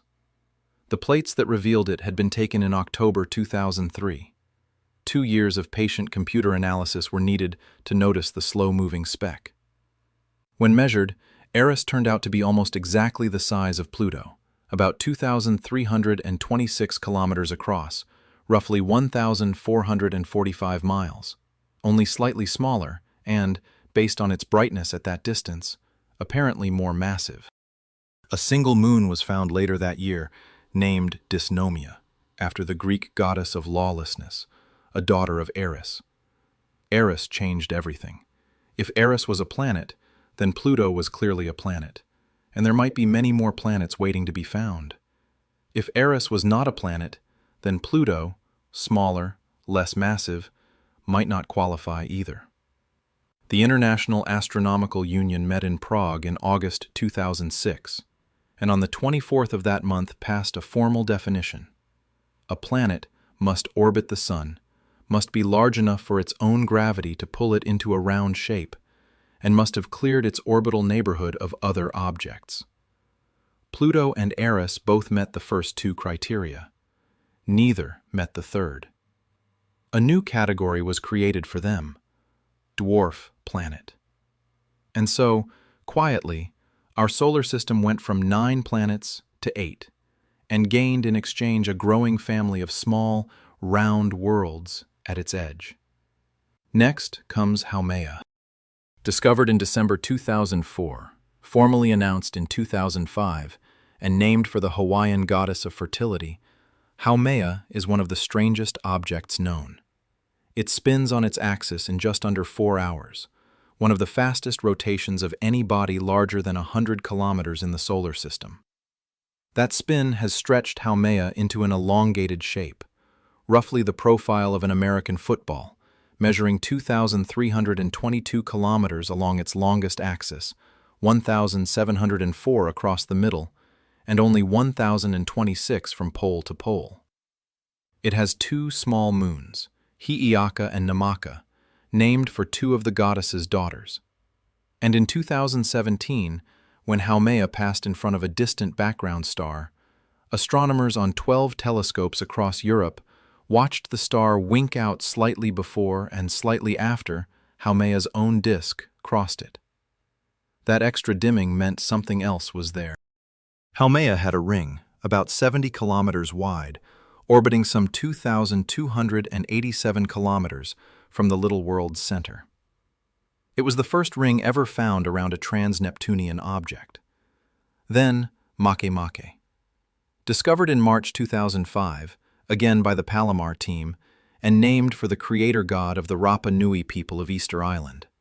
Makemake is about 1,430 kilometers across, roughly 900 miles, coated in bright methane ice, and one of the reddest bodies known in the outer solar system. For years it was thought to be moonless. Then, in April 2016, Hubble Space Telescope images revealed a small, dark companion, informally labeled MK2, orbiting close in. Almost every large body out there, we are learning, has a partner. Then, Quasar. Discovered in June 2002 by Chad Trujillo and Michael Brown, and named for the creator god of the Tongva people of Southern California, Quasar is about 1,100 kilometers across, with a small moon called Weywot. In 2023, using the James Webb Space Telescope together with the European Cheops satellite, astronomers found something on Quasar that should not have been possible. Quasar has 2 rings, and both rings orbit well outside the classical Roche limit, the distance inside which stable rings are supposed to form. Quasar's rings sit far beyond that boundary, in a region where the material should long ago have coalesced into a moon. Nobody yet knows why it hasn't. The little world's cold temperatures may slow down the process, but the full answer is still being written. Then Orcus, discovered in February 2004, sometimes nicknamed the anti-Pluto. Orcus is also a Plutino, locked into the same 2 to 3 resonance with Neptune that protects Pluto. Its orbit, though, is oriented almost exactly opposite. When Pluto is at its closest to the Sun, Orcus is at its farthest. About 910 kilometers across, Orcus is accompanied by a moon named Vanth, unusually large for the pair's total size. In some ways, the two look like a smaller, quieter mirror of Pluto and Charon. And there are others, less famous but still worth naming in passing. Ixion, Varuna, Salacia, each somewhere between 600 and 900 kilometers across, each discovered in the burst of activity between 2000 and 2004, each still, to the best of our telescopes, only a dim, shivering point of light with a name attached. Which brings us to color. Because color, in the Kuiper Belt, is a map. The cold classicals are the reddest population in the solar system. Their surfaces are painted in the same class of compounds, tholins, that darken Pluto's Cthulhu Regio and haze its blue sky. Tholins form when ultraviolet light and cosmic rays work on ice mixtures of methane and nitrogen and water and carbon monoxide over billions of years. The redder an object, the longer, in a sense, it has been sitting still, letting sunlight age its skin. The scattered disk objects, by contrast, tend towards gray. They formed closer to the Sun, where warmer temperatures burned off the most volatile ices before the objects were thrown outward. So a simple color measurement, red or gray, becomes a birth certificate. It tells us, roughly, where in the young disk a given body was born. And in the last few years, the James Webb Space Telescope has taken that color work much further. In 2023 and 2024, Webb pointed its infrared spectrograph at a small set of Kuiper Belt objects, including Arrokoth, and read their surface chemistry directly. Methanol was found, carbon dioxide ice, water ice in specific mineral forms. Each detection is a fingerprint of the young solar system, preserved in a place too cold and distant to have changed since it froze. The Kuiper Belt, then, is a library. Its objects are pages. Some pages sit undisturbed on their original shelves. Others have been rearranged. A few have been thrown across the room by passing planets. And within that library are dozens of small, round worlds. Eris, Haumea, Makemake, Quawar, Orcus, and more, each with its own moons, its own colors, its own stories. Every one of them, so far, has been visited only by our telescopes, except one, Pluto. And beside Pluto, one small partner. That was, and still is, the only place inside the belt a machine from Earth has ever come close enough to touch. Or so, for 3.5 years, everyone assumed. Because the 14th of July 2015 was not the end of New Horizons' mission. Somewhere out ahead of the little spacecraft, in a corner of the belt nobody had mapped in detail, another object was waiting. 36 kilometers long, the color of rust. Its name was Arrokoth. And that is where we are going next. For 3.5 years, everyone who had worked on New Horizons had assumed that Pluto was the whole story. The craft had done what it was built to do. It had flown across 4.5 billion kilometers of empty space, opened its eyes for one long day above a single frozen world, and sent home a set of pictures that would keep planetary scientists busy for a generation. That was the mission. That was the promise. And by the time the last of the Pluto data began to trickle back through the deep space network, it seemed only fair to let the little spacecraft coast quietly onward and slowly go dark somewhere out beyond the belt. But there was one more thing the mission designers had built in from the start. A quiet possibility. A second chance.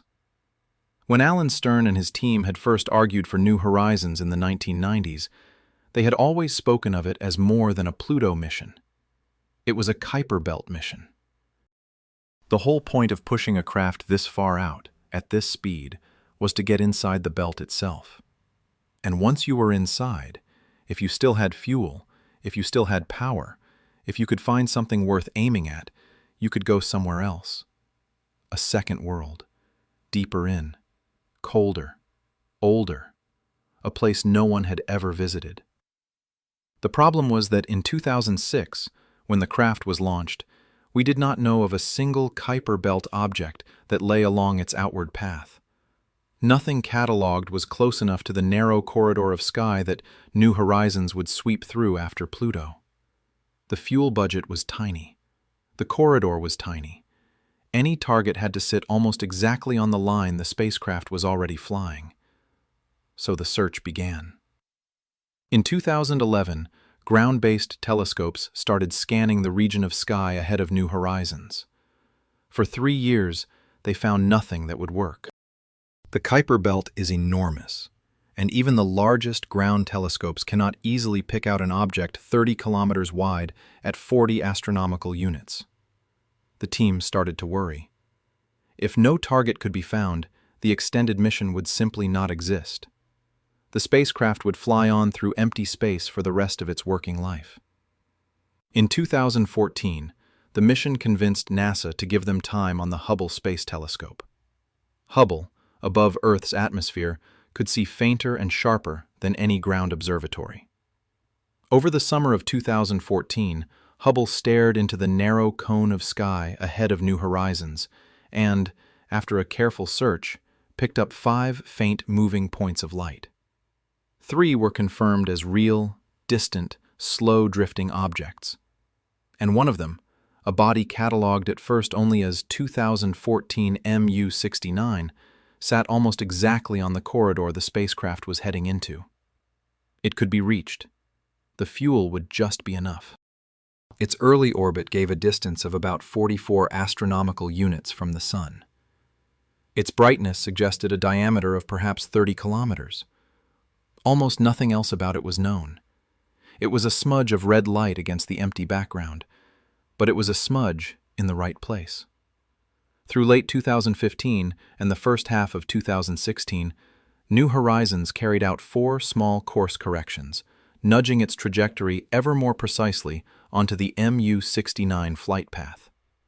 Each burn used a little of the remaining fuel. Each one had to be right. And on the 6th of July 2016, NASA formally approved the extended mission. New Horizons would continue. Its second target was locked in. It would arrive on New Year's Day, 2019.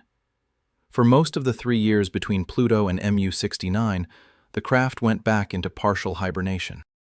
Its instruments watched the environment of the outer solar system, the solar wind out here, the density of interplanetary dust, the faint ultraviolet glow of the sky, while it drifted onward at roughly 14 kilometers per second. On the 5th of June 2018, it was gently woken up again, this time for good. The final approach had begun. And along the way, the little world at the end of the journey acquired a proper name.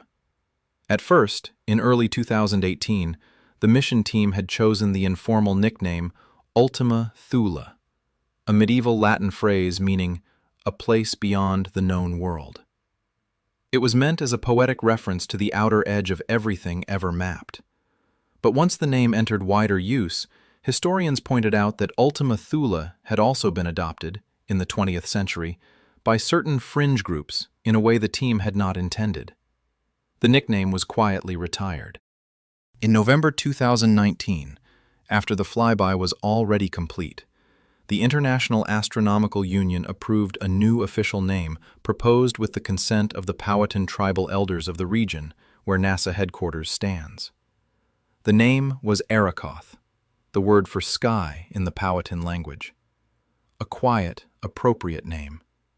A small object at the edge of everything, named for the sky itself. But that formal naming still lay in the future. On the last day of December 2018, all anybody had was the catalog label and a growing point of light in Laurie's camera. New Year's Eve at the Applied Physics Laboratory in Laurel, Maryland, was unlike any other in the lab's history. The mission control room was full. Family members had come in. Alan Stern was there, along with the whole science team. And, sitting quietly among them, was the astrophysicist and Queen guitarist Brian May, who had helped process some of the stereoscopic images of Arrokoth and had written a song for the occasion. The room counted down twice that night, once at midnight, to the new year itself, and again, 33 minutes later, to the moment of closest approach. That moment came at 33 minutes past 5 in the morning, Universal Time, on the 1st of January, 2019. New horizons swept past Arrokoth at a distance of 3,538 kilometers from its surface, closer, in fact, than it had come to Pluto. Its relative speed was about 14 kilometers per second, or roughly 50,000 kilometers an hour. The whole encounter lasted only a few minutes. The craft was 6.48 billion kilometers from the Sun, at 43.4 astronomical units, and a radio signal took just over 6 hours in each direction to travel between Arrokoth and Earth. When the confirmation of a successful flyby arrived back at the Applied Physics Laboratory, the room erupted, and Brian May's newly recorded song was played through the speakers. The first images to come back showed something no one had quite expected. Arrokoth was two objects fused together. It was what astronomers call a contact binary. Two lobes joined at a narrow neck, resembling a small, red, slightly flattened snowman. The larger lobe measured about 21 kilometers across. The smaller was closer to 15. End to end, along its longest axis, the whole world stretched 36 kilometers. And every surface Ralph and Lori could see was painted the same deep, uniform, rust-red color. One of the reddest surfaces measured anywhere in the solar system, the color of tholins, the same organic compounds that darken Pluto's Cthulhu Regio and paint the cold, classical Kuiper Belt objects. But Arrokoth's red was even deeper and more even than most. 4.5 billion years of ultraviolet light and cosmic rays had worked on its ancient ice, and no impact or process had ever wiped that coloring away. Then came the deeper discovery. The two lobes had not been slammed together. They had drifted together. As the higher resolution images came back through 2019 and into 2020, the team could see that the neck between the two lobes was smooth and undamaged. There were no cracks radiating out from the join, no rims of upthrown material, no signs of the violent collision that a fast impact would produce. The lobes had approached each other slowly. They had touched. And they had stayed touching. Their meeting speed, the modelers calculated, could not have been faster than a walking pace, perhaps only a meter or two per second, slower, in some estimates, than an object dropped from a table on Earth. That gentleness was the answer to a question that planetary science had been asking for decades. For years, there had been two competing ideas about how the first solid bodies in the young solar system had grown. In one picture, small dust grains stuck together, and then those small clumps collided again and again, sometimes shattering, sometimes merging, slowly building up into kilometer-scale bodies through billions of small, violent events. In the other picture, a newer idea called streaming instability, dust in the disk quietly concentrated itself into dense pockets, and each pocket, once dense enough, collapsed gravitationally into a body of roughly the right size in a single, gentle event. Arrokoth, with its soft neck and its two lobes lightly joined at a walking pace, looked exactly like what streaming instability predicts. It was a piece of direct evidence that the planetesimals of the outer solar system had grown mostly by gentle gathering, not by hammering, which meant that Arrokoth was something extraordinary. It was a first-generation body. It had formed almost exactly where we saw it, 4.5 billion years ago, out of the raw material of the disk that later became the planets. It had never been resurfaced, never shattered and rebuilt. Its two lobes carried more or less untouched the chemistry of the young sun's surroundings. Reading Arrokoth's surface was, in a very literal sense, reading a letter from the beginning of the solar system. The bulk of the data took a long time to arrive. Because of the enormous distance and the small size of New Horizons' antenna, the full set of Arrokoth images and spectra trickled back to Earth across 2019, 2020, 2021, and into the middle of 2022. Every few weeks a new packet, a new file, a slightly sharper view. And then, in 2023 and 2024, the James Webb Space Telescope pointed its infrared spectrograph at Arrokoth from Earth's neighborhood and confirmed what New Horizons had already begun to see. Methanol on the surface, carbon dioxide ice, water ice locked into particular mineral forms. The chemistry of a very cold, very old body, undisturbed for the whole age of the solar system.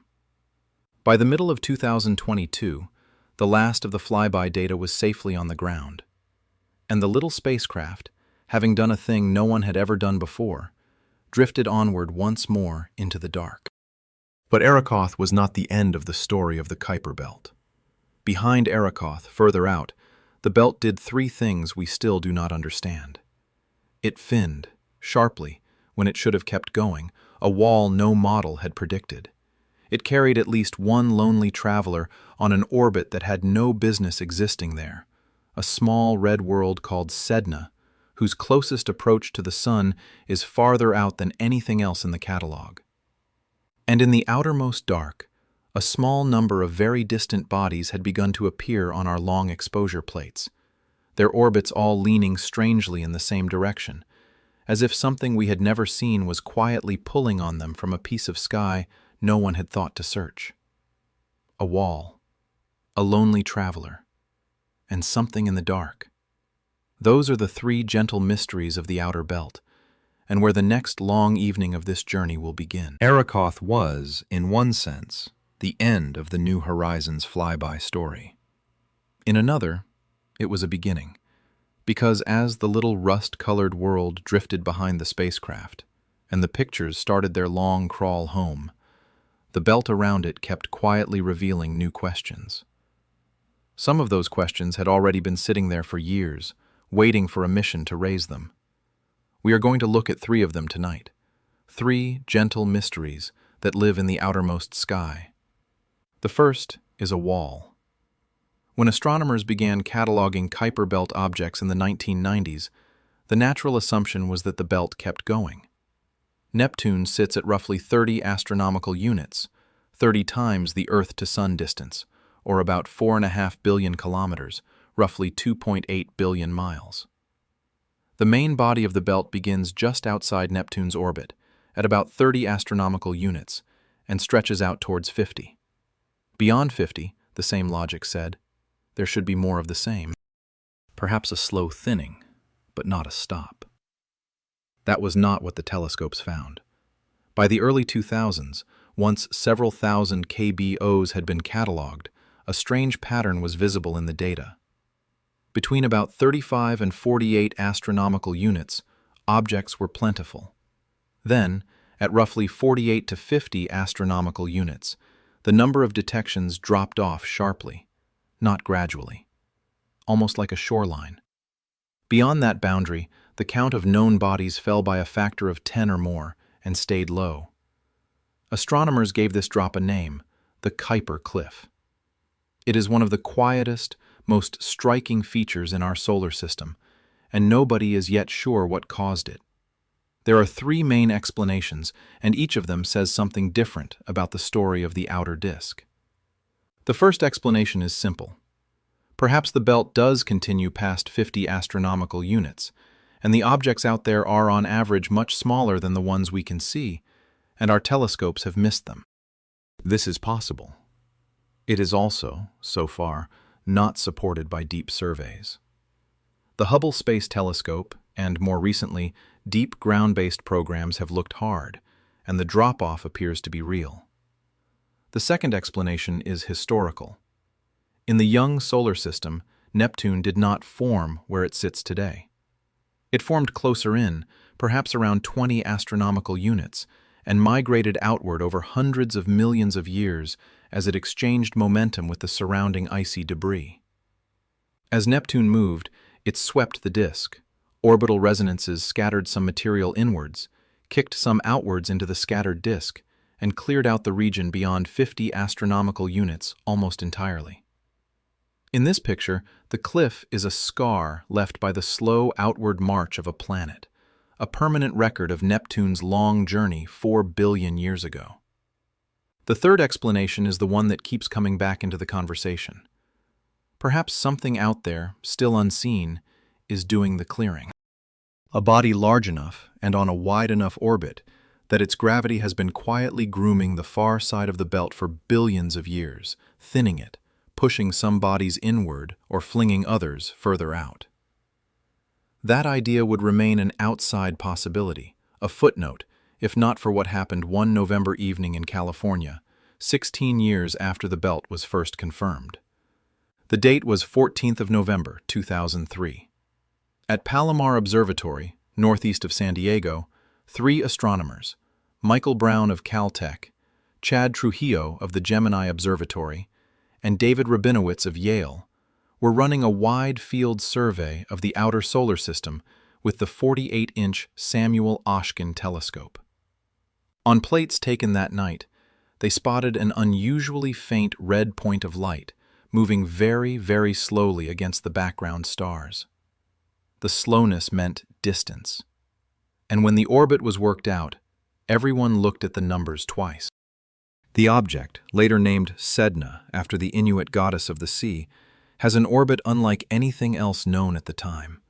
Its closest approach to the Sun, its perihelion, is 76 astronomical units, which means Sedna never comes as close as Pluto, never comes as close as Eris, never enters the main body of the Kuiper Belt at all. And its farthest point, its aphelion, sits at roughly 937 astronomical units, out in a region of space so empty that nothing else was known there at the time. A single orbit of Sedna takes about 11,400 years to complete. When humans first invented pottery, Sedna was near aphelion. It is now on its long, slow fall back towards perihelion, which it will reach around the year 2076. Sedna is also one of the reddest known objects in the solar system, nearly the color of Mars, coated in a thick, aged crust of tholins. But the strangeness ran deeper than color. Sedna's perihelion of 76 astronomical units meant that it could not easily have been placed on that orbit by any known process. It sits too far in to have been captured from the Oort cloud, and it sits too far out to have been kicked there by Neptune. Sedna has been called a detached object, detached from the Kuiper Belt in the same way a distant satellite is detached from its planet. In the years since, more detached objects have been found. In 2014, Chad Trujillo and Scott Shepard announced the discovery of a second one, called 2012 VP113, informally nicknamed Biden for its initials, with a perihelion near 80 astronomical units, and then a small handful more. As the discoveries piled up, a pattern began to emerge. By around 2014, astronomers had catalogued 6 to 8 of these very distant, very detached objects. When their orbital elements were plotted on the same sky map, something odd stood out. The direction of each object's perihelion, the point in space where it comes closest to the Sun, was not randomly scattered around the sky. Every one of the 6 or so extreme objects had a perihelion clustered in the same narrow sector, and the tilt of their orbits was clustered too. A simple statistical test placed the probability of that being coincidence at under 1 part in 1,000. In January 2016, 2 planetary scientists at Caltech, Konstantin Batygin, then 29 years old, and Michael Brown, the same astronomer who had co-discovered Sedna and Eris, published a paper in the Astronomical Journal that offered an explanation. They suggested that a hitherto undiscovered planet, on a very wide, very slow orbit, could be gravitationally shepherding those distant objects. Over billions of years, its steady pull would slowly align their perihelia into exactly the pattern that was being observed. They calculated a rough profile for the proposed body. It would be somewhere between 5 and 10 times the mass of Earth, larger than our world, smaller than Neptune. Its orbit would carry it between roughly 400 and 800 astronomical units from the Sun, and a single orbit would take about 10 to 20,000 years to complete. They called it, for the time being, Planet 9. It is important to say clearly what the hypothesis is and what it is not. Planet 9 is a hypothesis. It has not been discovered, it has not been directly imaged, and no observation has yet confirmed its existence. The evidence for it is indirect, a pattern in the orbits of a small number of very faint objects, and a mathematical model that says a certain kind of planet on a certain kind of orbit could explain that pattern. Every search so far has come up empty, and a real search of the outer sky is a very slow business. The further out a body is, the fainter it is, and the more slowly it moves. A planet the size of Neptune, 700 astronomical units away, would be about 10,000 times fainter than Neptune. It could sit patiently in the archives for a very long time before anyone spots it. There are alternatives, and they are taken seriously. One possibility is a subtle observational bias. Perhaps the objects we have found so far are not a random sample, and we simply happen to have surveyed the sky more thoroughly in one direction than another, giving the appearance of a cluster where none really exists. Another proposal, from a small group of researchers, suggests that a broad ring of debris of about the mass of Earth, spread across the outer belt, could produce the same shepherding effect without any single planet. A more radical suggestion is that our understanding of gravity itself, at very low accelerations, is incomplete, although that idea has few proponents among planetary scientists today. None of these alternatives has yet been ruled out. Neither has the planet itself. And so the belt keeps two versions of its own story open at once. One in which there is a small ninth world quietly waiting to be found, and one in which the clustering is a beautiful pattern of coincidence and selection.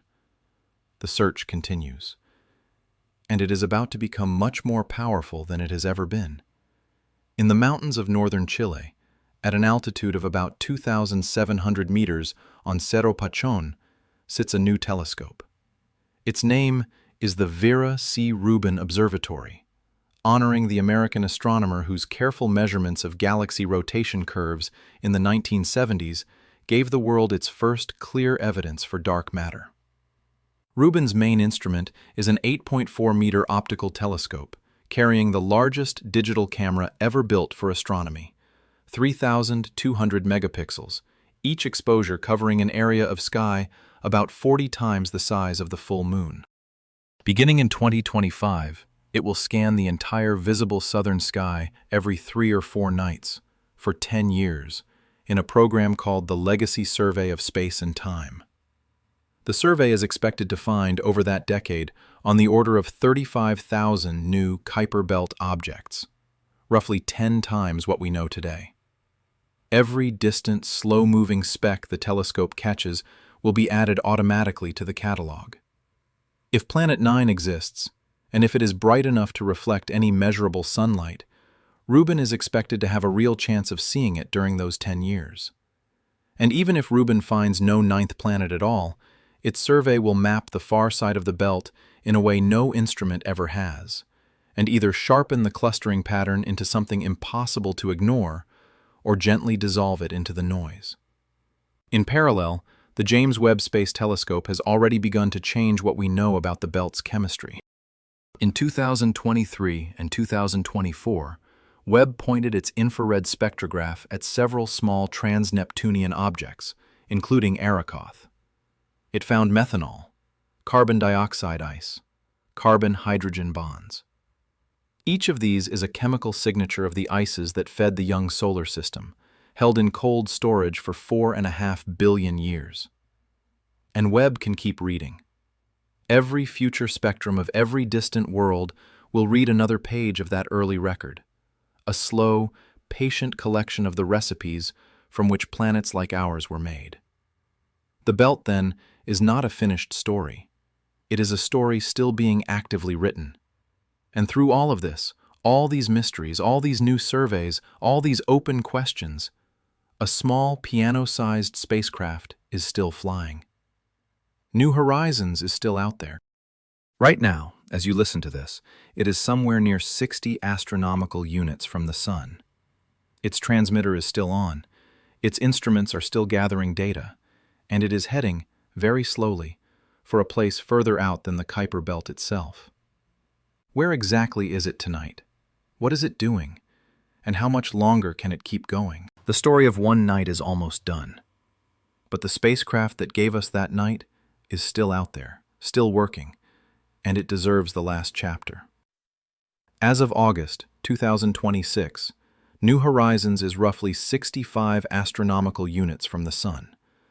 That is about 9.7 billion kilometers, or just over 6 billion miles. It is well beyond Pluto now, and well beyond Arrokoth. It is deep inside the outer half of the Kuiper Belt, in a region that no other functioning spacecraft is exploring, or is even likely to explore for the rest of this century. The little vehicle is still healthy.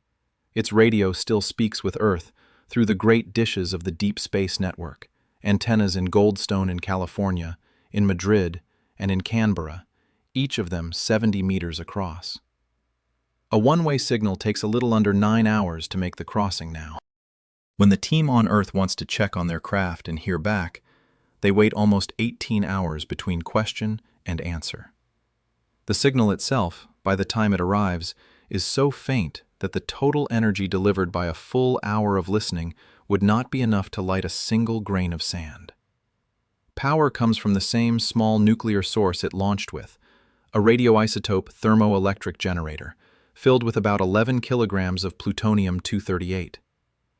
The half-life of plutonium-238 is 87.7 years.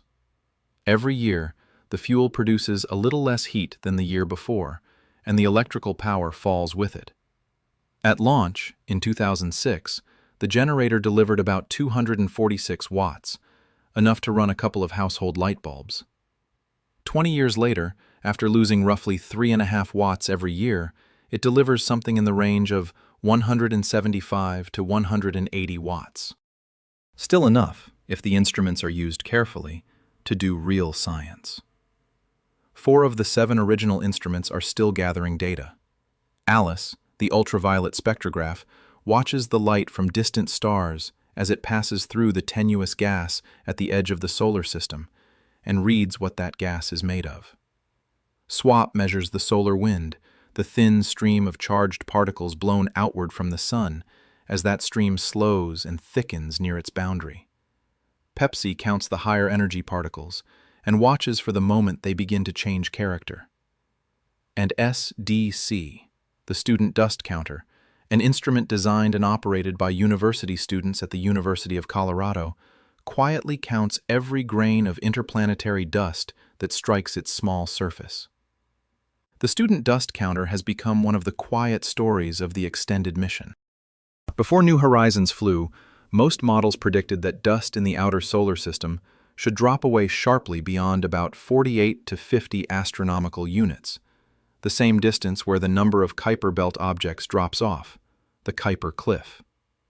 Instead, SDC has measured a steady, and in places even rising, dust flux out to 55 astronomical units and beyond. That extra dust has to be coming from somewhere. It suggests, gently, that there are more small icy bodies out past the cliff than the classical picture allowed, grinding against each other, shedding fragments too small to see from Earth. It is a hint. But it is the kind of hint that reshapes the questions of the next generation. There has been another quiet experiment, too. In April 2020, the mission team used the long-range camera, LORRI, to photograph 2 of the nearest stars, Proxima Centauri and Wolf 359. From Earth, those stars sit in fixed places against the deep background of the night sky.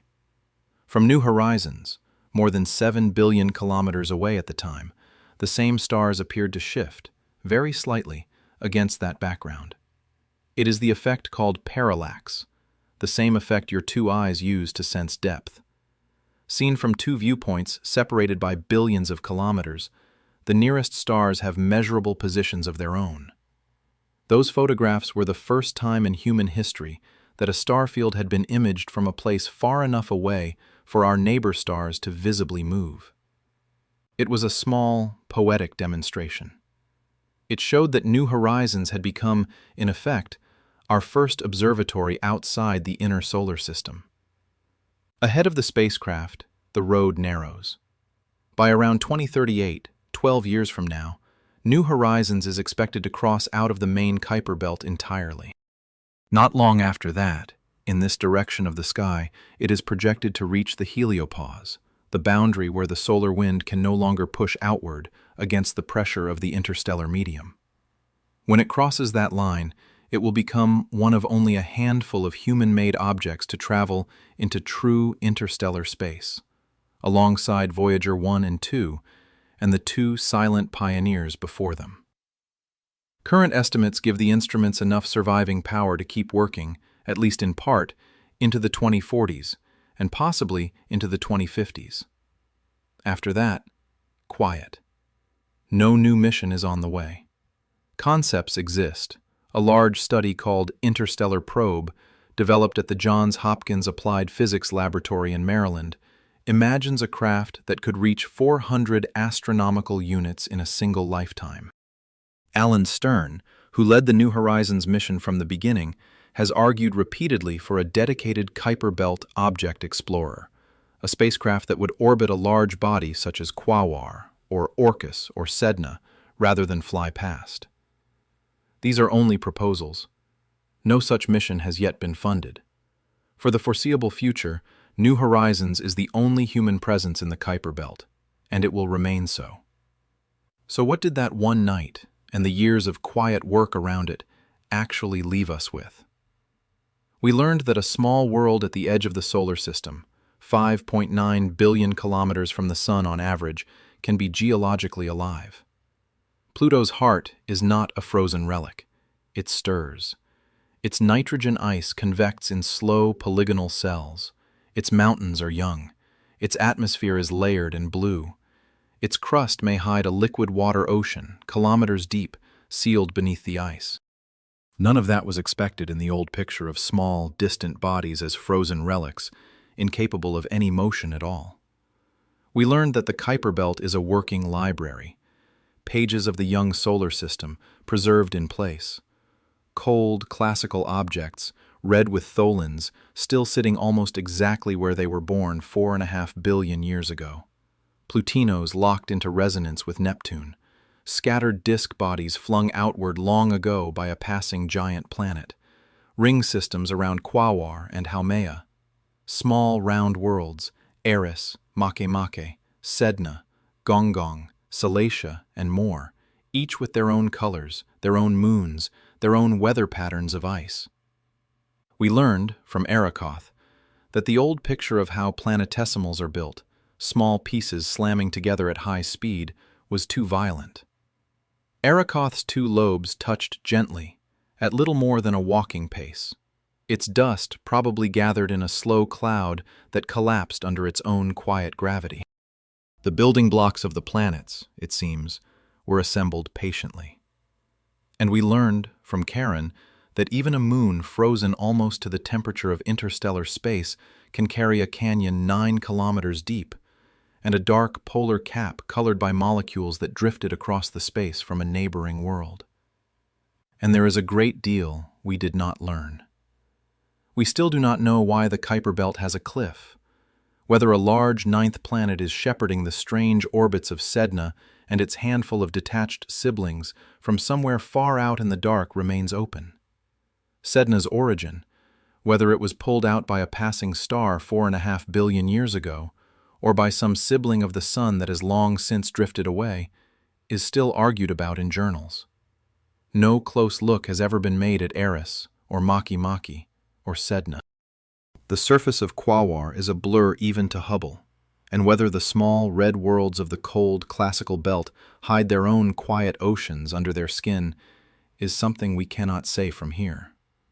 Those questions belong to the missions that have not yet been built. And beyond all of that, one more region waits. Beyond the last of the Kuiper Belt, beyond the heliopause, beyond even the edge of the solar wind, there is another place, larger than everything we have talked about tonight, put together. It is not a disk. It is not a torus. It is a sphere. A vast, spherical shell of icy bodies wrapping our solar system on every side. It is called the Oort cloud. It was proposed in 1950 by the Dutch astronomer Jan Oort, working from a careful study of the orbits of long-period comets that arrive from every direction of the sky, on paths that take them tens of thousands of years to complete a single loop around the sun. If comets fall in from every direction, Oort reasoned, they must come from a reservoir that surrounds us on every side. Not a belt, a shell. Its inner edge is thought to lie at around 2,000 astronomical units, more than 30 times farther out than New Horizons is tonight. Its outer edge may reach 100,000 astronomical units. That is about 1.6 light-years, nearly halfway to the nearest star. Out there, the sun would appear only as a bright star, indistinguishable at first glance from Sirius or Vega. No spacecraft has ever visited it. None is planned. New Horizons, on its current trajectory and at its current speed of about 3 astronomical units per year, would take on the order of 6 or 7 centuries just to reach the inner edge of the cloud, and something like 30,000 years to cross its far side. Long before then, its plutonium fuel will have run out, and it will fall silent. We may never touch that place with a human machine. We are not even completely sure it exists. Every piece of evidence we have for the Oort cloud is indirect, comets falling inward from very distant, very long orbits, arriving from every point on the sky. Sedna's lonely path, wandering out to nearly 1,000 astronomical units. A few small hints in the trajectories of other bodies. From those clues alone, we have inferred an entire spherical reservoir of perhaps 1 trillion icy worlds, quietly circling the sun in the deep dark, half a light-year from home. And to that place, if it is really there, we will go in the next long evening. That is a story for another night. For now, though, we can leave New Horizons where it is. 62 astronomical units from the sun, its heater warm, its dish pointed patiently towards Earth, its dust counter ticking quietly, 1 grain at a time. And we can walk back, one last time, to that other night, the one this whole story is really about. The 14th of July, 2015, 11:49 UTC. A spacecraft the size of a grand piano, 4.77 billion kilometers from home, sees the face of a world that no one had ever seen before. A heart of ice, 1,000 kilometers wide. Mountains of frozen water, 3.5 kilometers tall. A blue sky wrapped in 20 layers of haze. Charon, half the size of its parent, with a canyon that could stretch across France. One night, one instrument. One open window into a place that had waited, patient and cold and alive, for 4.5 billion years, for someone to finally arrive and look. That window is closed again now. The signal from that night has long since arrived, and been read and been catalogued. But the letter that came through it, the letter written in ice and light and color, is still with us. It always will be. The lights on the spacecraft are still on. The dust counter is still ticking. The sun, from where New Horizons flies tonight, is only the brightest star in a very dark sky. Rest well. Good night.